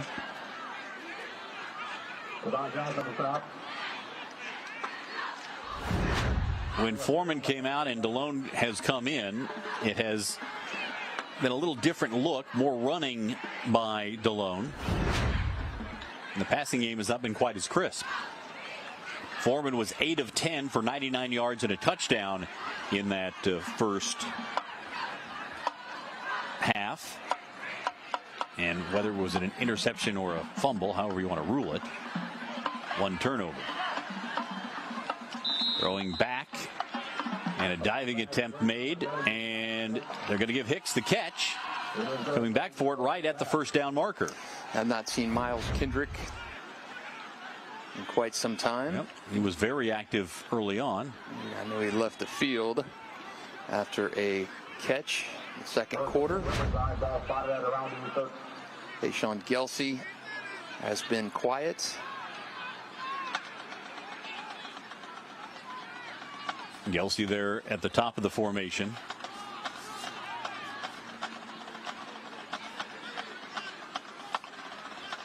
Fourth and 5 play coming up. They're going to need to reset the clock. Let's see. Did they give it the first down? I thought they did initially. Where it's spotted, it certainly looks like it. Looks like it's, yeah. I'm going to measure this. Unless I'm seeing something, this is going to be the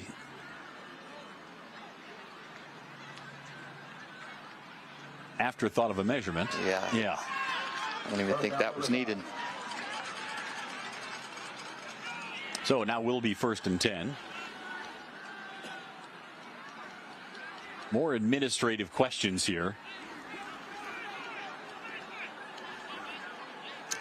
Couple score updates. Mandarin up 6-0 over Oakleaf in the third quarter of another Super 10 clash.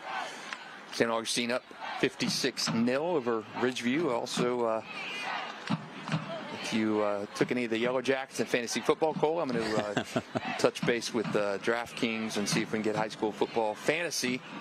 You've been working hard on that. Started for next season. A fallback retirement plan for myself. Fleming Island 21-6 over Middleburg. Columbia 21-7 over Clay at the half. All right, 1st and 10. And some movement up front. This has been a little bit of a game of fits and starts. After maybe midway through the second quarter, we've seen things kind of grind to anything less than a real flow. We've seen a lot of flags in this game as well. The first half was a very good half of football, and it's been a slugfest / crawl in the second half. The fake punt at Riverside was stopped a few yards short on, and then the running out of bounds play on the 4th down by Ed White.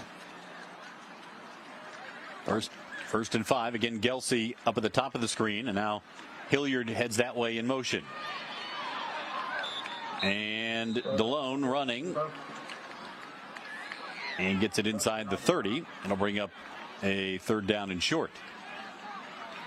Well, one of the other questions you asked in your survey, you can find this on news4jax.com, is name, image, and likeness good or bad that it's official in the states of Florida and Georgia? These are coaches' responses. 18 of them said good, 11 said bad, 4 said both, and 4 said not sure. As they hand it off, Davis not going anywhere. But that is, you can have some deep conversations about the impacts of NIL at the high school level, the dangers of it, the what-ifs of it, and the possible impact thereof. And I think reading more in depth on those surveys, a lot of the coaches said the same thing. They were in favor of it. And that's another question where the attitude has shifted. When I first asked that to coaches 4 years ago, they were heavily against potential of NIL in high school. And now it's shifted. And I think the biggest asterisk on that from coaches when they replied was, we are in favor of it if it can be done correctly. And the other end of the pendulum, when they see that, is what has happened at the college football level, and they want no parts of that trickling down to high school. Yeah, I think it's the genie might be out of the bottle at this point as far as that, because now you have folks in the college level having an expectation of how it's going to work. And we'll see how it all plays out at the high school level. I suspect there will be some more rules and regulations tried to be put in place. Whether that will be allowed still remains to be seen. Now's a good time to remind you, if you like some wrestling, we've got some WWE wrestling and the next generation of superstars coming your way every Tuesday night. WWE's NXT on CW17. That's Tuesdays at 8 p.m. Now, we've had either a flag or a player injured on just about every play here in the third quarter. Feels quite a different third quarter than we saw either of the first two. This reminds me of the Trinity Columbia game we saw. The flurry of action in that second quarter, and then not much until the last 3.5 minutes of that game. Three receivers bunched to the left and Gelsey to the right. Bad snap. DeLone picks it up, throws it as he's going down. Are they going to mark him down or say incomplete? Incomplete pass. And that brings up 4th and 5. Again, snapping issues. That one came back with a little bit of steam on it, and DeLone wasn't quite ready for it.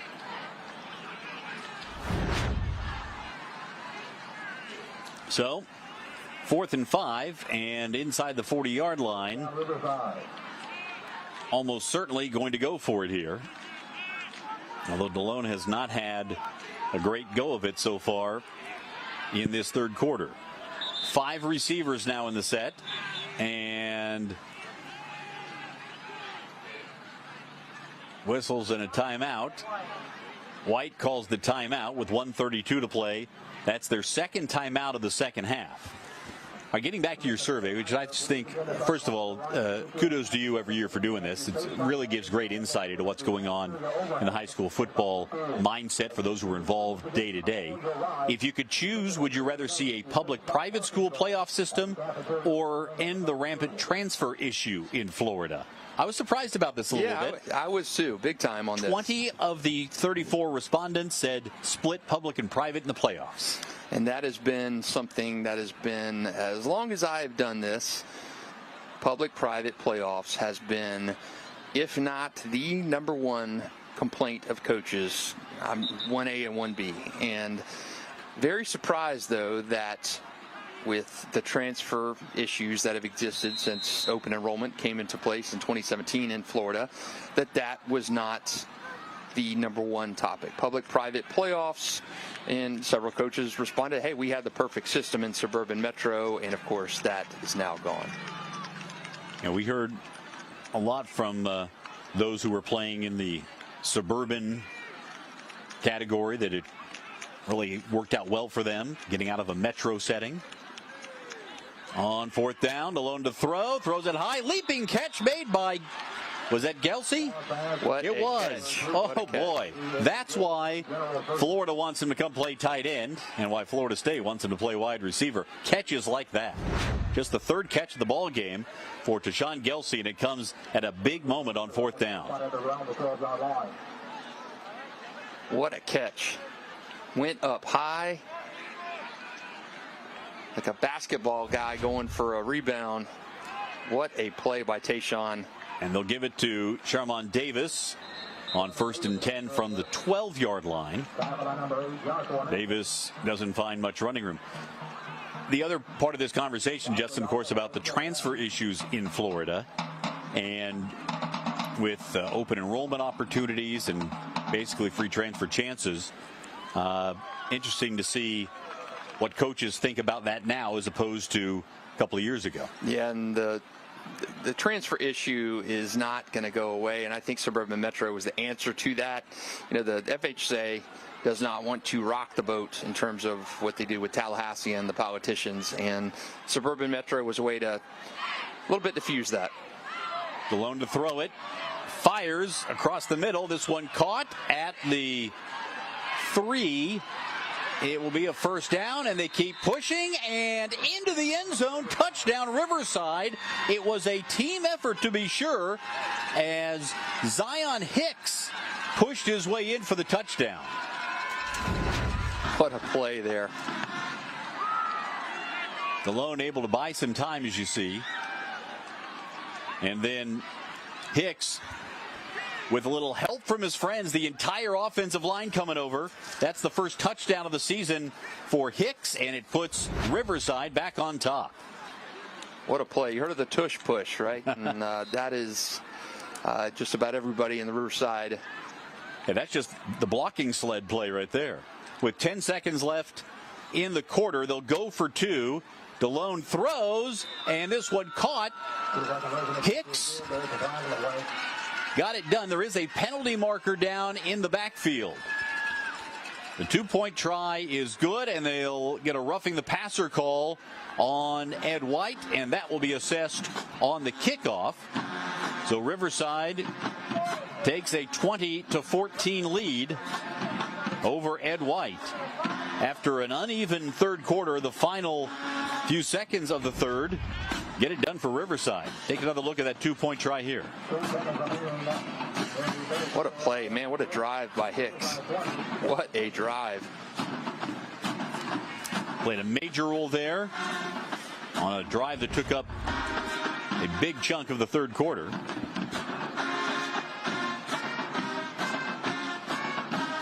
Well, here is an opportunity for White to respond.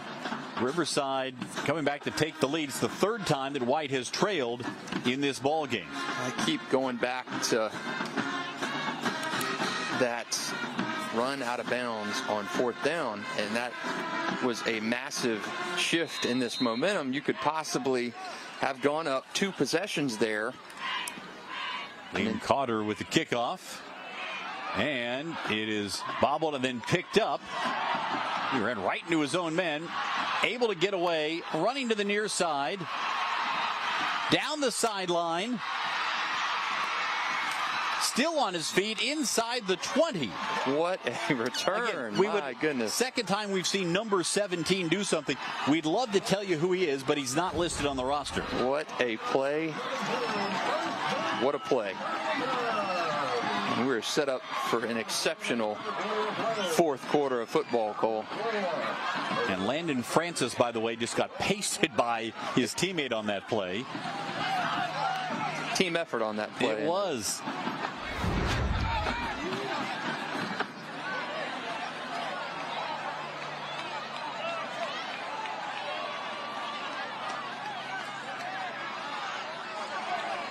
And that is how the third quarter comes to an end.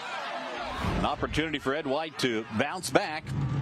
This is our penultimate Varsity 4 game of the week. Justin, next week, some St. Johns County action. Yeah, this was a great one last year. Creekside used a win in this game last season to propel it to a late season jolt and reach the state playoffs. So Creekside looks like it is going to win a district championship tonight, so the suspense won't be there, but they do need that positioning in an excellent St. Johns County clash. These two rivals came into existence at the same time in 2008, and they have had some excellent clashes between them since then. Expecting a good one between the Knights and the Sharks next week, week 11, our final game of the week of the season, Cole. It's been like working with you again. Yeah, it's been great. Nothing like having Friday night plans for 2.5 months. And to get things started here in the fourth quarter.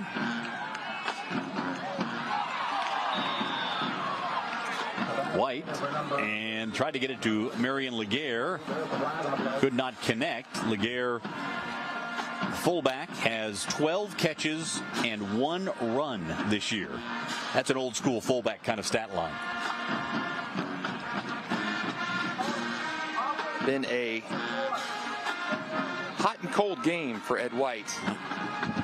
Riverside's defense, when it has been in this position on the field, kind of backed up, it's played well. Had the interception off the tip pass, had the sideline help with the tackle on fourth down on the last drive. There was a holding call, by the way, on that previous play.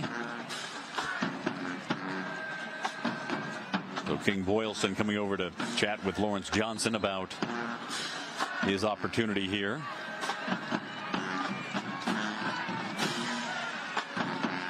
Talk about good games of the week. This has been One of those games, Cole. 1st and 20 now. Boylston fakes the handoff. Deep drop. Now throwing deep down the left side, looking for Laguerre again. And he just overshot him. Laguerre had a couple of steps on the nearest defender. He'd gotten past Ronald Bertrand. Got a name on number 17 for Ed White from our reporter in the field, Alessandra Ponpriand. King Mercer, freshman. That's King Mercer. All right, I had him down as 29 on my card. Well, that's the good thing about high school musical chair jerseys. Thought you were going to make a comment about High School Musical. That's a movie I've yet to see, Cole. I've seen a lot of them, but that is not one. Oh, I highly recommend it. That I have seen, even with children. You can watch it by yourself. Here's Boylston on 2nd and 20. Again going along over the top and incomplete. Penalty marker coming in. Landon Francis asking for the penalty, and he gets it. So pass interference here. That will make it a more palatable 2nd down. One of those balls is going to eventually connect. Been 2 overthrows. Pass interference there, but 2 long balls on the last 2 attempts. One of these is going to eventually drop, kind of like we said about Tayshawn Gelsey.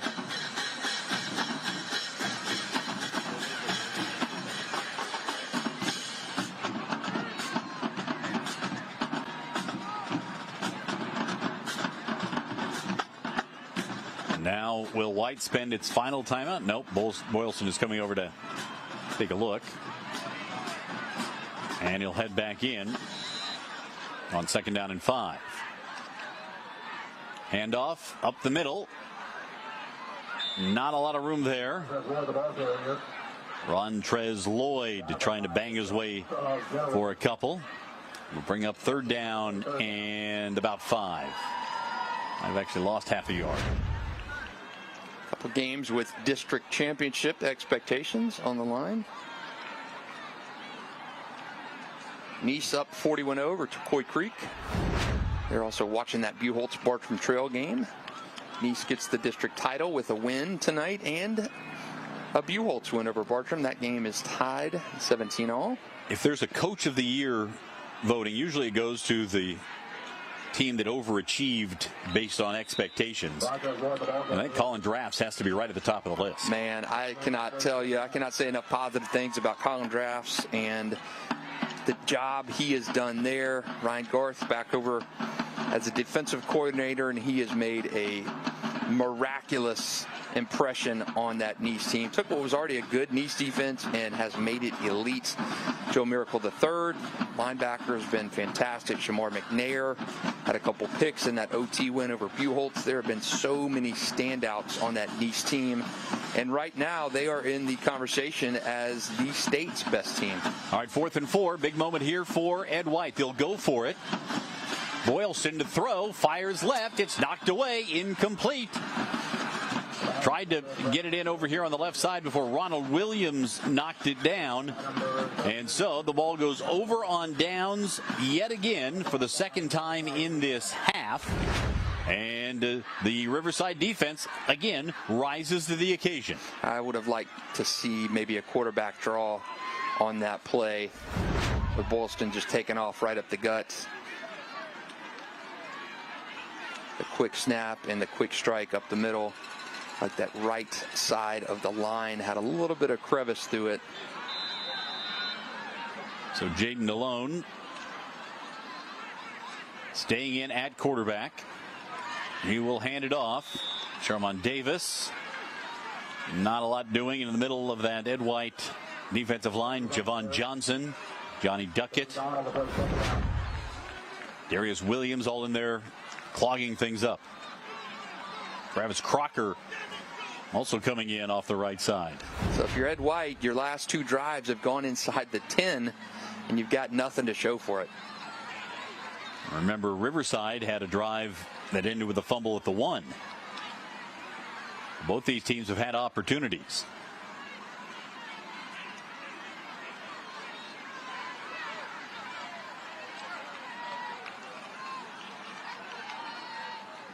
Hand it off to Davis. Nothing doing on this carry. And Tayshawn Gelsey not in the ball game at this moment. Big play coming up.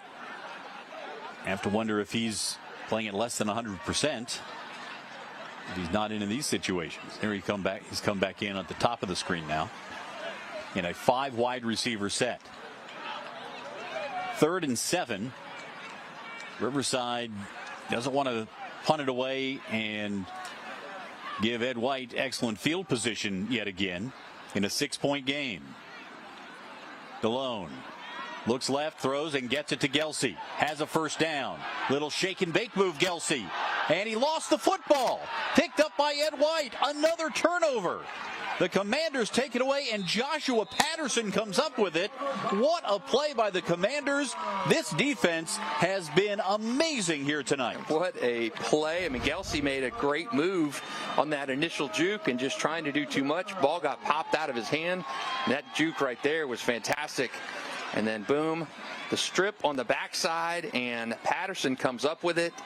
I think that was Julian Holt on the strip. Yeah, another future college player. He's already got an offer from Bowling Green as a junior. I haven't talked much about him, but he is certainly one of the top players on this Commanders defense.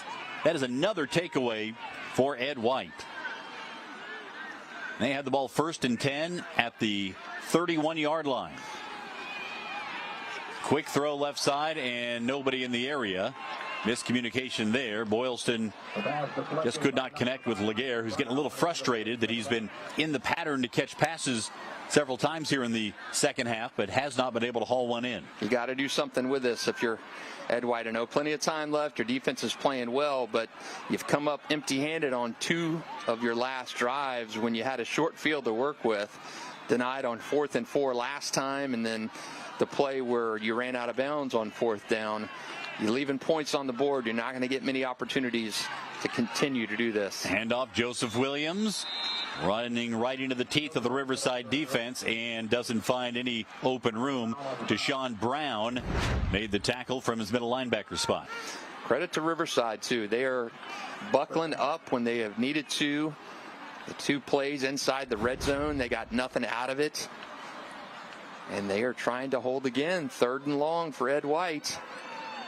You see these offensive linemen for Ed White looking like they have been through the battles, and they have. It has been a physical, hard-hitting,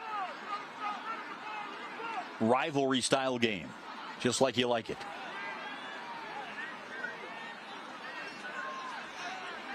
King Mercer, who had the big kick return earlier, is in the slot on the right. Boylston to throw. I think there was a receiver who left early. I think this one's going against White. And it'll make it 3rd and 15.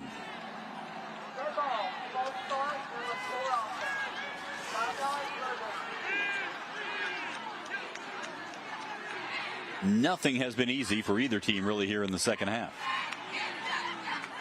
Just to finish the conversation about your survey story this week, what's the most difficult thing about being a high school football coach?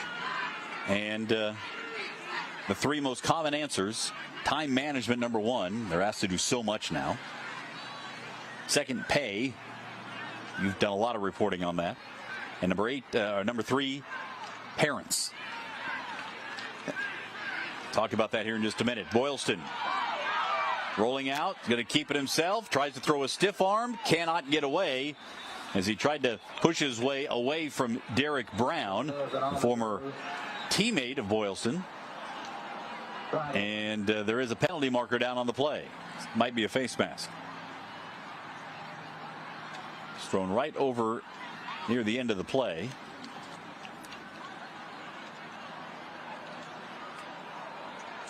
This Riverside defense has been put in some tough situations, this drive included, and it has responded each and every time. Both defenses have really stepped it up here in the 3rd quarter. And I will say it has been a rather deliberate job by the officials to sort out many of these penalty markers. Face mask on the play. Personal foul, face mask on the runner. Personal foul, dead ball, personal foul. The end of the play is in the 30-point line. Third down. All right, well, they'll basically mark it back and then forward again. In and out face mask penalties like the offering plate at Sunday church. One for you, one for you, one for you. There's the one. You get that. And then you see blocking in front of the play. So it makes it a fourth down play. And they'll take a pause here for the water break and give Boylston a chance to talk things over with Lawrence Johnson. Just to wrap up the conversation about the survey, time management for coaches, they are asked to do so much more now than they ever have before. They are so much more accessible because of cell phones and social media and so forth, and Microsoft Teams and everything else. So many ways for parents and kids to get a hold of coaches at times. It bothers me that, and if I had kids who played varsity sports, I would want their best interest. But it bothers me when I hear coaches or people with the program say, this parent is expecting me to turn their kid into a Division I prospect. Well, your kid's 5'6", 135 pounds. He's not going to get a scholarship offer from the Florida Gators. I'm sorry. And it's that expectation that I do think drives a lot of these coaches away. And I think to the point of time management, it's a year-round, 365-day-a-year job for money that is essentially what you would make in a month. Duval County has not given their head coaches in any sport, any coaches, a pay raise in more than 30 years. $46.99 is what Lawrence Johnson and what Antoine Nicholas makes, $4,699 for an entire year of work. 3rd and 15. Boylston tries to throw, pulled it down, and gets pulled down. Just could not pull the trigger. And so that'll make it 4th down. We thought it was 4th down a moment ago, but they marked it as a 3rd down play. Lucky did not fumble there. Well, got the head banged down onto the turf as well. A lot of jerseys around him, and he managed to hold on to that ball. So credit to him, but this Ed White offense is stuck in neutral here in the second half, and a lot of credit goes to that Riverside defense, attacking, swarming. Now 4th and 11. Riverside wants a movement call. Did not come. Boylston to throw. Left side. In and out of the hands. Incomplete. Almost intercepted that time by Anthony Henry. Probably for the best overall because they'll get better field position after the... Still got plenty of time. I don't know why you go away from the run on almost exclusively on that drive. Yeah, if you're going to go for it on 4th down, you might as well run it on 3rd down. But instead, it goes over to Riverside, and the Generals now with a 6-point lead and 6 minutes to play in the ball game, with an opportunity to perhaps put this one away and win the district championship, assuring themselves of a playoff spot. They've used 2 quarterbacks for the most part. There's actually been 3 quarterbacks used in the game, but Jaden DeLone working here in the second half exclusively. Now some movement before the snap. Was there a timeout called first? There was. Riverside calls timeout with 6:08 to play in the ball game. Boy, this has just been a war of attrition here in the second half, and it's whoever can hold on the longest ultimately. It's almost like a Stein holding contest. You have both guys, their arms are flagging, bodies are aching, guys are leaving the ball game, and Riverside trying to polish things off here. Yeah, and I think you saw that a little bit on that drive with Ed White. The pressure coming up and King Boylston getting dragged down and not really being able to get his pass off on 3rd down, and just the 2 overthrows. And I just think there is the physical wear and tear from a game like this has manifested itself here in the second half especially. All right, after a conversation, DeLone back out there, sophomore quarterback. Brings a man in motion, Marvin Butler. And he'll take it himself. DeLone going to run it. Able to get away and lean forward past the 40. And it'll bring up a second down and short. There's no doubt DeLone can run the football. He has done that more effectively than he has throwing it in this ball game. He has picked the right time to be able to scramble and pick up some important gains. Foreman more of the thrower of the two. DeLone more of the multi-purpose guy who can turn something out of the backfield into positive yards with his feet. Also, we'll point out that Sharmon Davis has not been nearly as big a part of the approach since DeLone came in. Now DeLone rolling, throwing to the near side, and Xavier Hilliard goes down to make the catch, but they say no, he was out of bounds.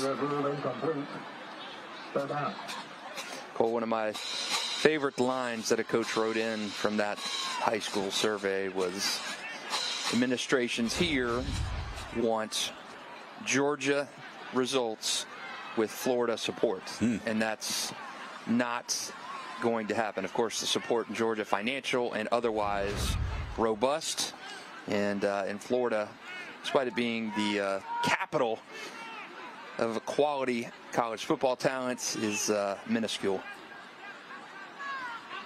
Part of that, of course, is also in Georgia. You've got these county high schools that in some cases are the only game in town, or maybe one of two. Like in Glenn County, you get Glenn Academy and Brunswick. On third down, give it to Davis, and he picks up the first down running right up the gut.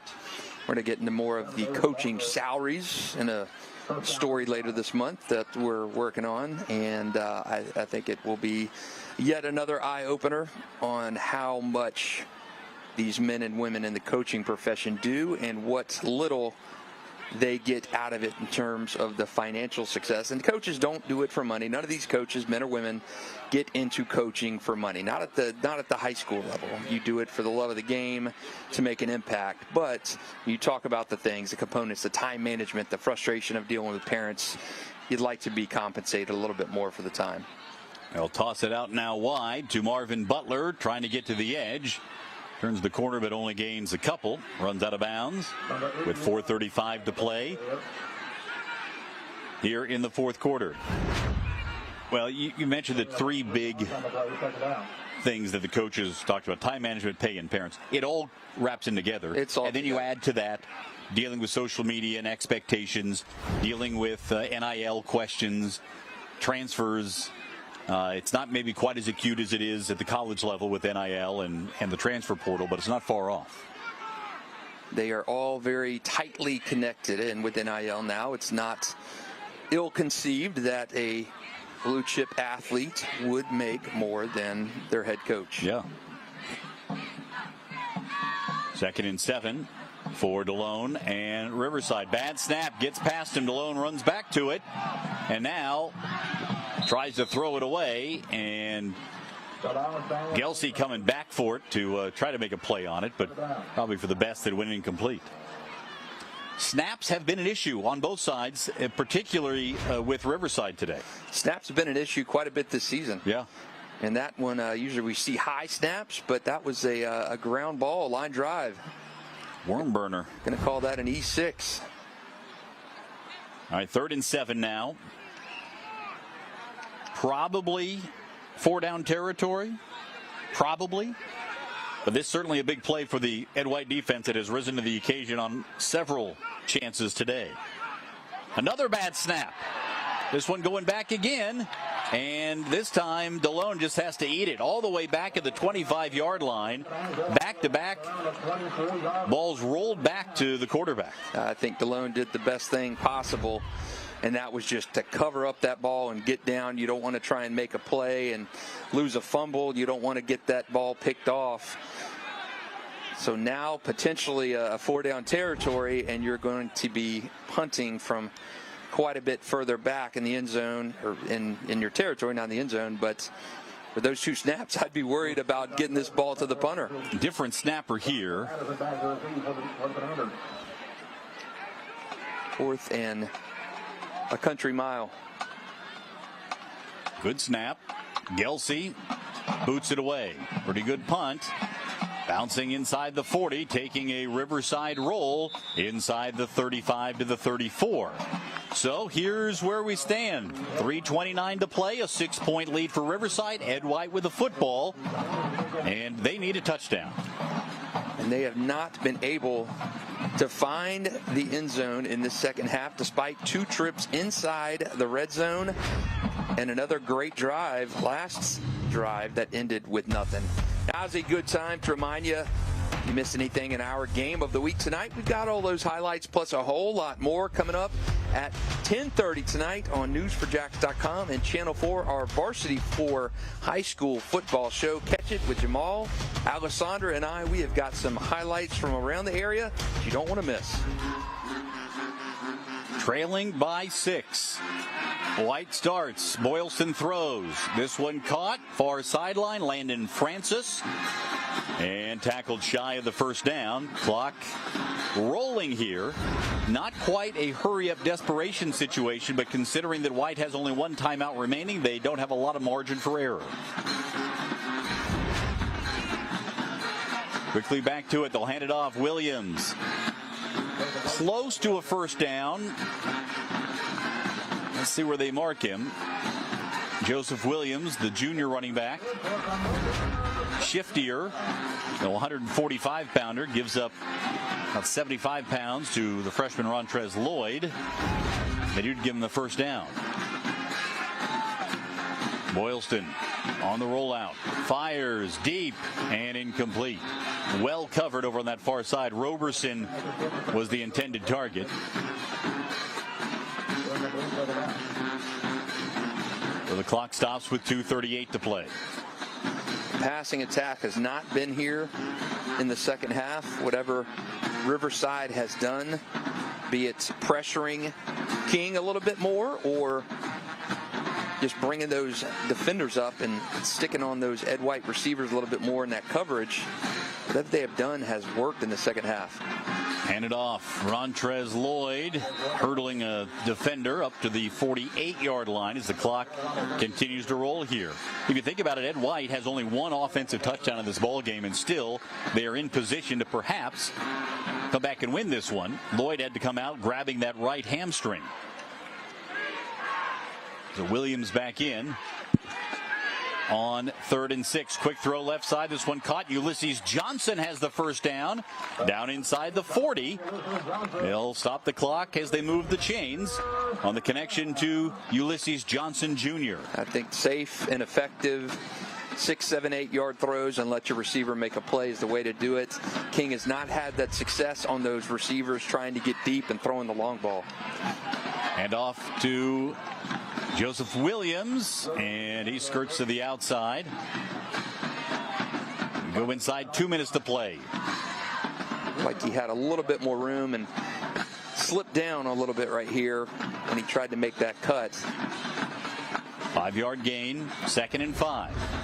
Ed White moving the ball consistently here. They have shrunk this field in a hurry. Boylston resetting the expectations of those receivers. Rolls out right, throws, has an open man, and he dropped it. Landon Francis, feet kind of slipped out from underneath him as he went down and couldn't hang on. So 3rd and 5 coming up. That play was beautifully called and designed. And the footing just out from under him. And he cannot haul it in. You got 2 downs here to get a first. Again, you feel like if Lloyd was healthy, you might just run it twice with the big freshman back, but he's been out with a hamstring or an apparent hamstring. So you have Williams, who's the quicker back in there, but you might still run it twice. We'll see. 1 timeout remaining for Ed White. They'll throw it here on 3rd down, and this one is knocked away incomplete. Once again, trying to get it to Roberson. Well defended by Ronald Williams, the sophomore corner. So you're facing the same situation you were on the last drive. You're facing a 4th and 5, and you threw that same pass. I believe it was the same guy who broke it up on 4th down on that last Ed White offensive drive. Well, the game and the district boils down perhaps to this play. 4th and 5. from the 33-yard line. They need to make it inside the 29. Boylston to throw it. Fires left, caught, first down. Joshua Patterson coming into play some wide receiver. Hey, why not? Hey, I like it. I like it. Patterson is a baller. He is a playmaker. Put the ball in your guys' hands, your guys, your horses. Joshua Patterson is one of those. Not a natural position, but hey, why not? He has played a little bit there. That's his third catch of the season as a wide receiver. So a minute 21 to play. Ed White still with a one timeout. A field goal does them no good here. Set up the screen, dump it off for Williams. Looking for a block to the inside. And forward inside the 15 to about the 12. Love the play call there. Love the play call. The fake misdirection towards the right. Set up the screen. And they are chewing up yardage here and there, including a fourth down conversion on this drive. I believe a penalty was called as well at the end of that play on Riverside. So Williams comes out for the moment. Boylston going to come over and talk about it with 70 seconds left in the ball game. This one going right down to the wire, exactly as most of these games of the week have this year. We knew it was before the season began. We knew exactly every game we picked would be that way, Cole. Little toss, running around to the right side. Francis trying to get to the edge, dragged down from behind, and the clock will continue to run. Francis loses a yard. You're going to have 4 plays to get these final 10 yards. Actually closer than 10 with that penalty. And Ed White has called their final timeout.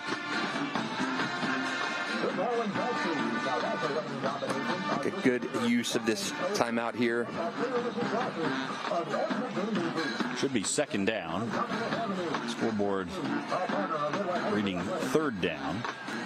Should be second after the conversion and the penalty a moment ago. So they'll fix that. And now, no timeouts. You do have the opportunity to maybe run the ball here if you want. You can't get a first down. You've got 3 plays now to get inside. You're on the 6-yard line. I do think a run is in play here. I don't think you force it. We saw Lloyd is back in there, by the way, the big freshman at 220 pounds, standing next to Boylston. He'll throw it here. Boylston, fade pattern, back corner of the end zone, incomplete. Overshot his intended target. It was Ulysses Johnson who was well covered on the play. I don't like the play unless they're trying to soften him up here with the pass to set up a run. And you have a smaller receiver, double covered. Now it's third down and goal.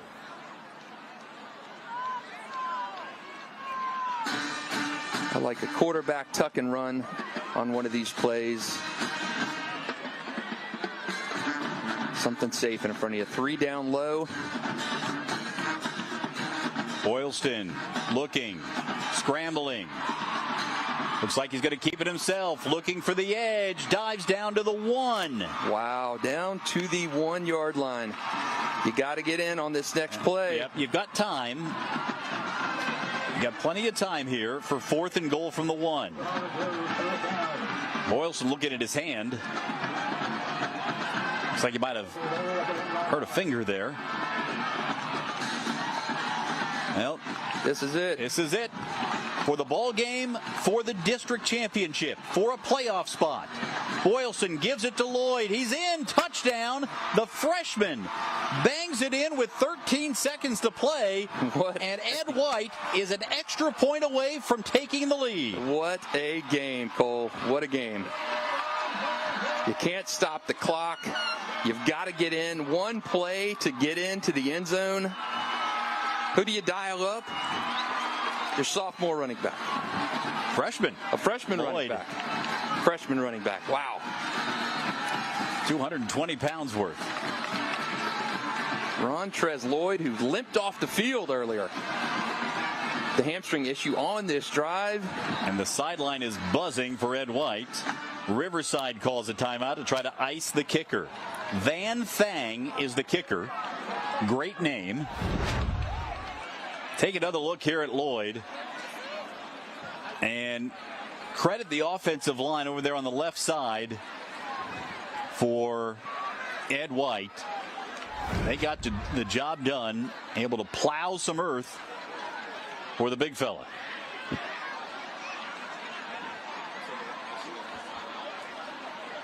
Well, I would say that's for the game winner. But again, we've seen snap issues. Ed White has had some operational issues with the field goal team this year. So we are not necessarily going to put this one in the books just yet.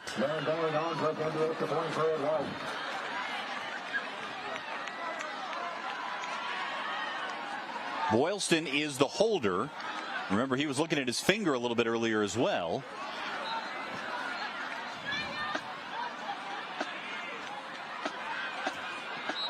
Good snap, good hold. Extra point is good. Van Thang boots the Commanders to a 1-point lead.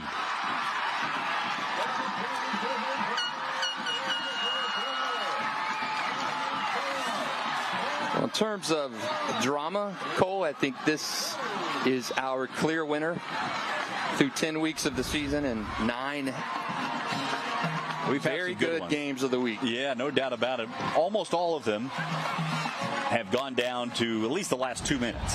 This one going right down to the final seconds. And with so much on the line. Yeah, this is not a week 1 game against an independent program. This is not a game, a throwaway game. This is a game against your biggest rival for the district championship, a guaranteed playoff spot. You've been banging on the door in the second half. Offense has been doing nothing. Riverside's defense has answered the challenge. And lo and behold, you give it to your freshman running back who pulled up on that same drive. Nursing looked like a tight quad or a hamstring. And you give it to him with the game and essentially the season on the line. Rontrez, Lloyd bangs it in. Don't discount the kicker, Van Thang, the most important PAT of the year. Commanders up 21-20 over the Generals. We've talked a lot about the young players for Ed White, but on senior night, Van Thang, the senior, maybe the most important kick of his career. Here's the kickoff. So many wonky things on kicks and snaps. That PAT was huge. This one picked up. Ronald Williams taken down with 7 seconds remaining. You can see the energy level with the guys with the yellow helmets. Ed White, they are celebrating. They need 1 more play, maybe 2. Riverside with 1 timeout. Watch out for Tayshawn Gelsey, number 2. You have to think that number 2 for Ed White, Joshua Patterson, is the guy who's going to be covering Gelsey here.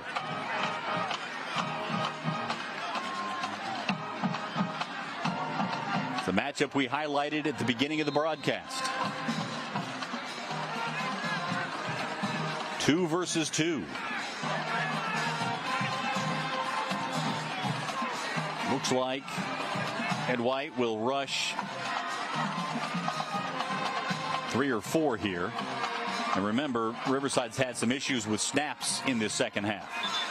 Jaden DeLone, and before the snap, whistles blow.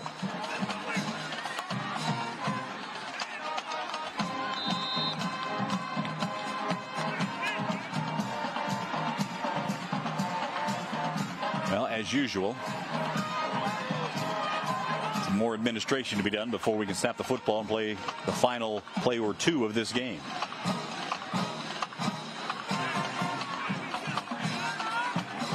Five wide receivers, and Riverside jumps early.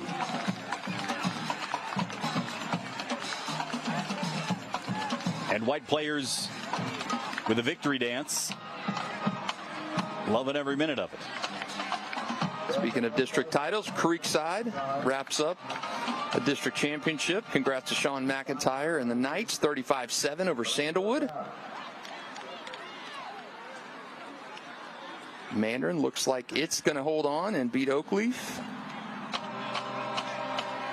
Might be the final snap of the game. Delone throwing deep, looking for Gelsey. Patterson's out there as well.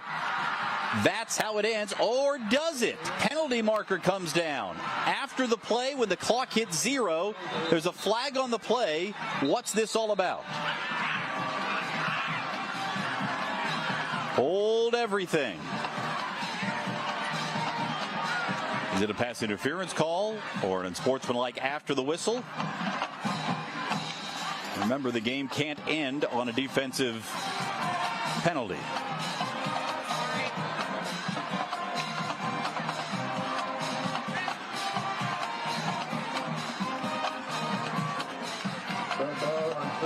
Dead ball unsportsmanlike on the offense. All game over. There it is. 21-20, Ed White with the win over Riverside. Ed White wins District 4-4A. They're heading to the playoffs, and they've got one more game to go to improve their resume. They'll take on Hilliard at home on Thursday for Halloween.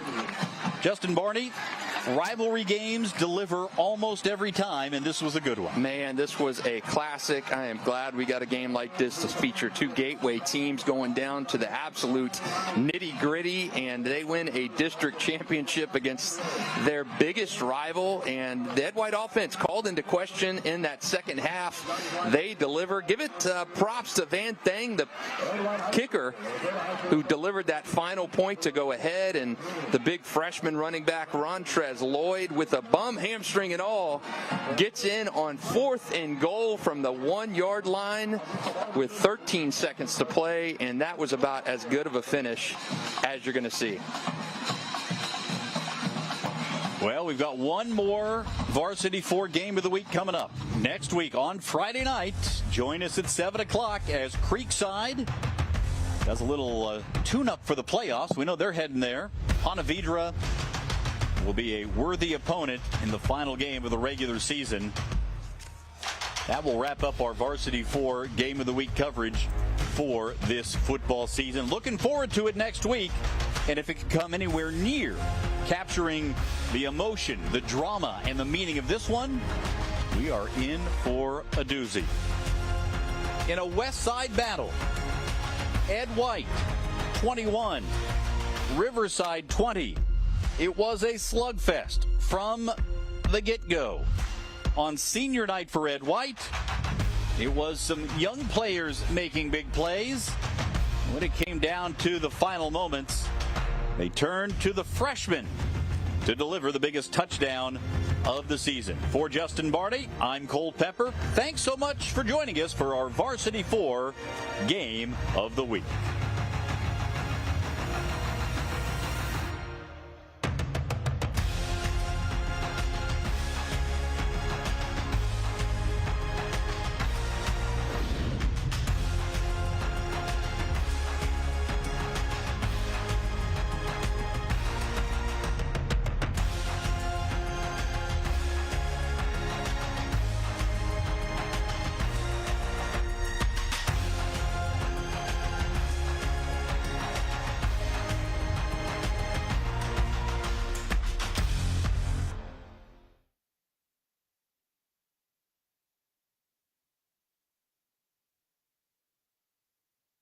It's Friday night, where student athletes play with nothing to lose, chasing greatness, building bonds. And whole communities come together under the lights to witness passion, pride, and moments they'll remember for the rest of their lives. This is football, high school football. There's no tradition like it. And we're here to support it. Farrah is proud to sponsor Varsity 4 Football. A world of ideas comes to life through Gemstone Media. We blend picture and sound, persuasion and emotion, purpose and passion to brand your company and increase sales. We broadcast sports and train military and industrial personnel. Let us demonstrate the power of effective communication. On the air, online, on demand, on time, on budget, on point. Let Gemstone Media get your ideas turned on.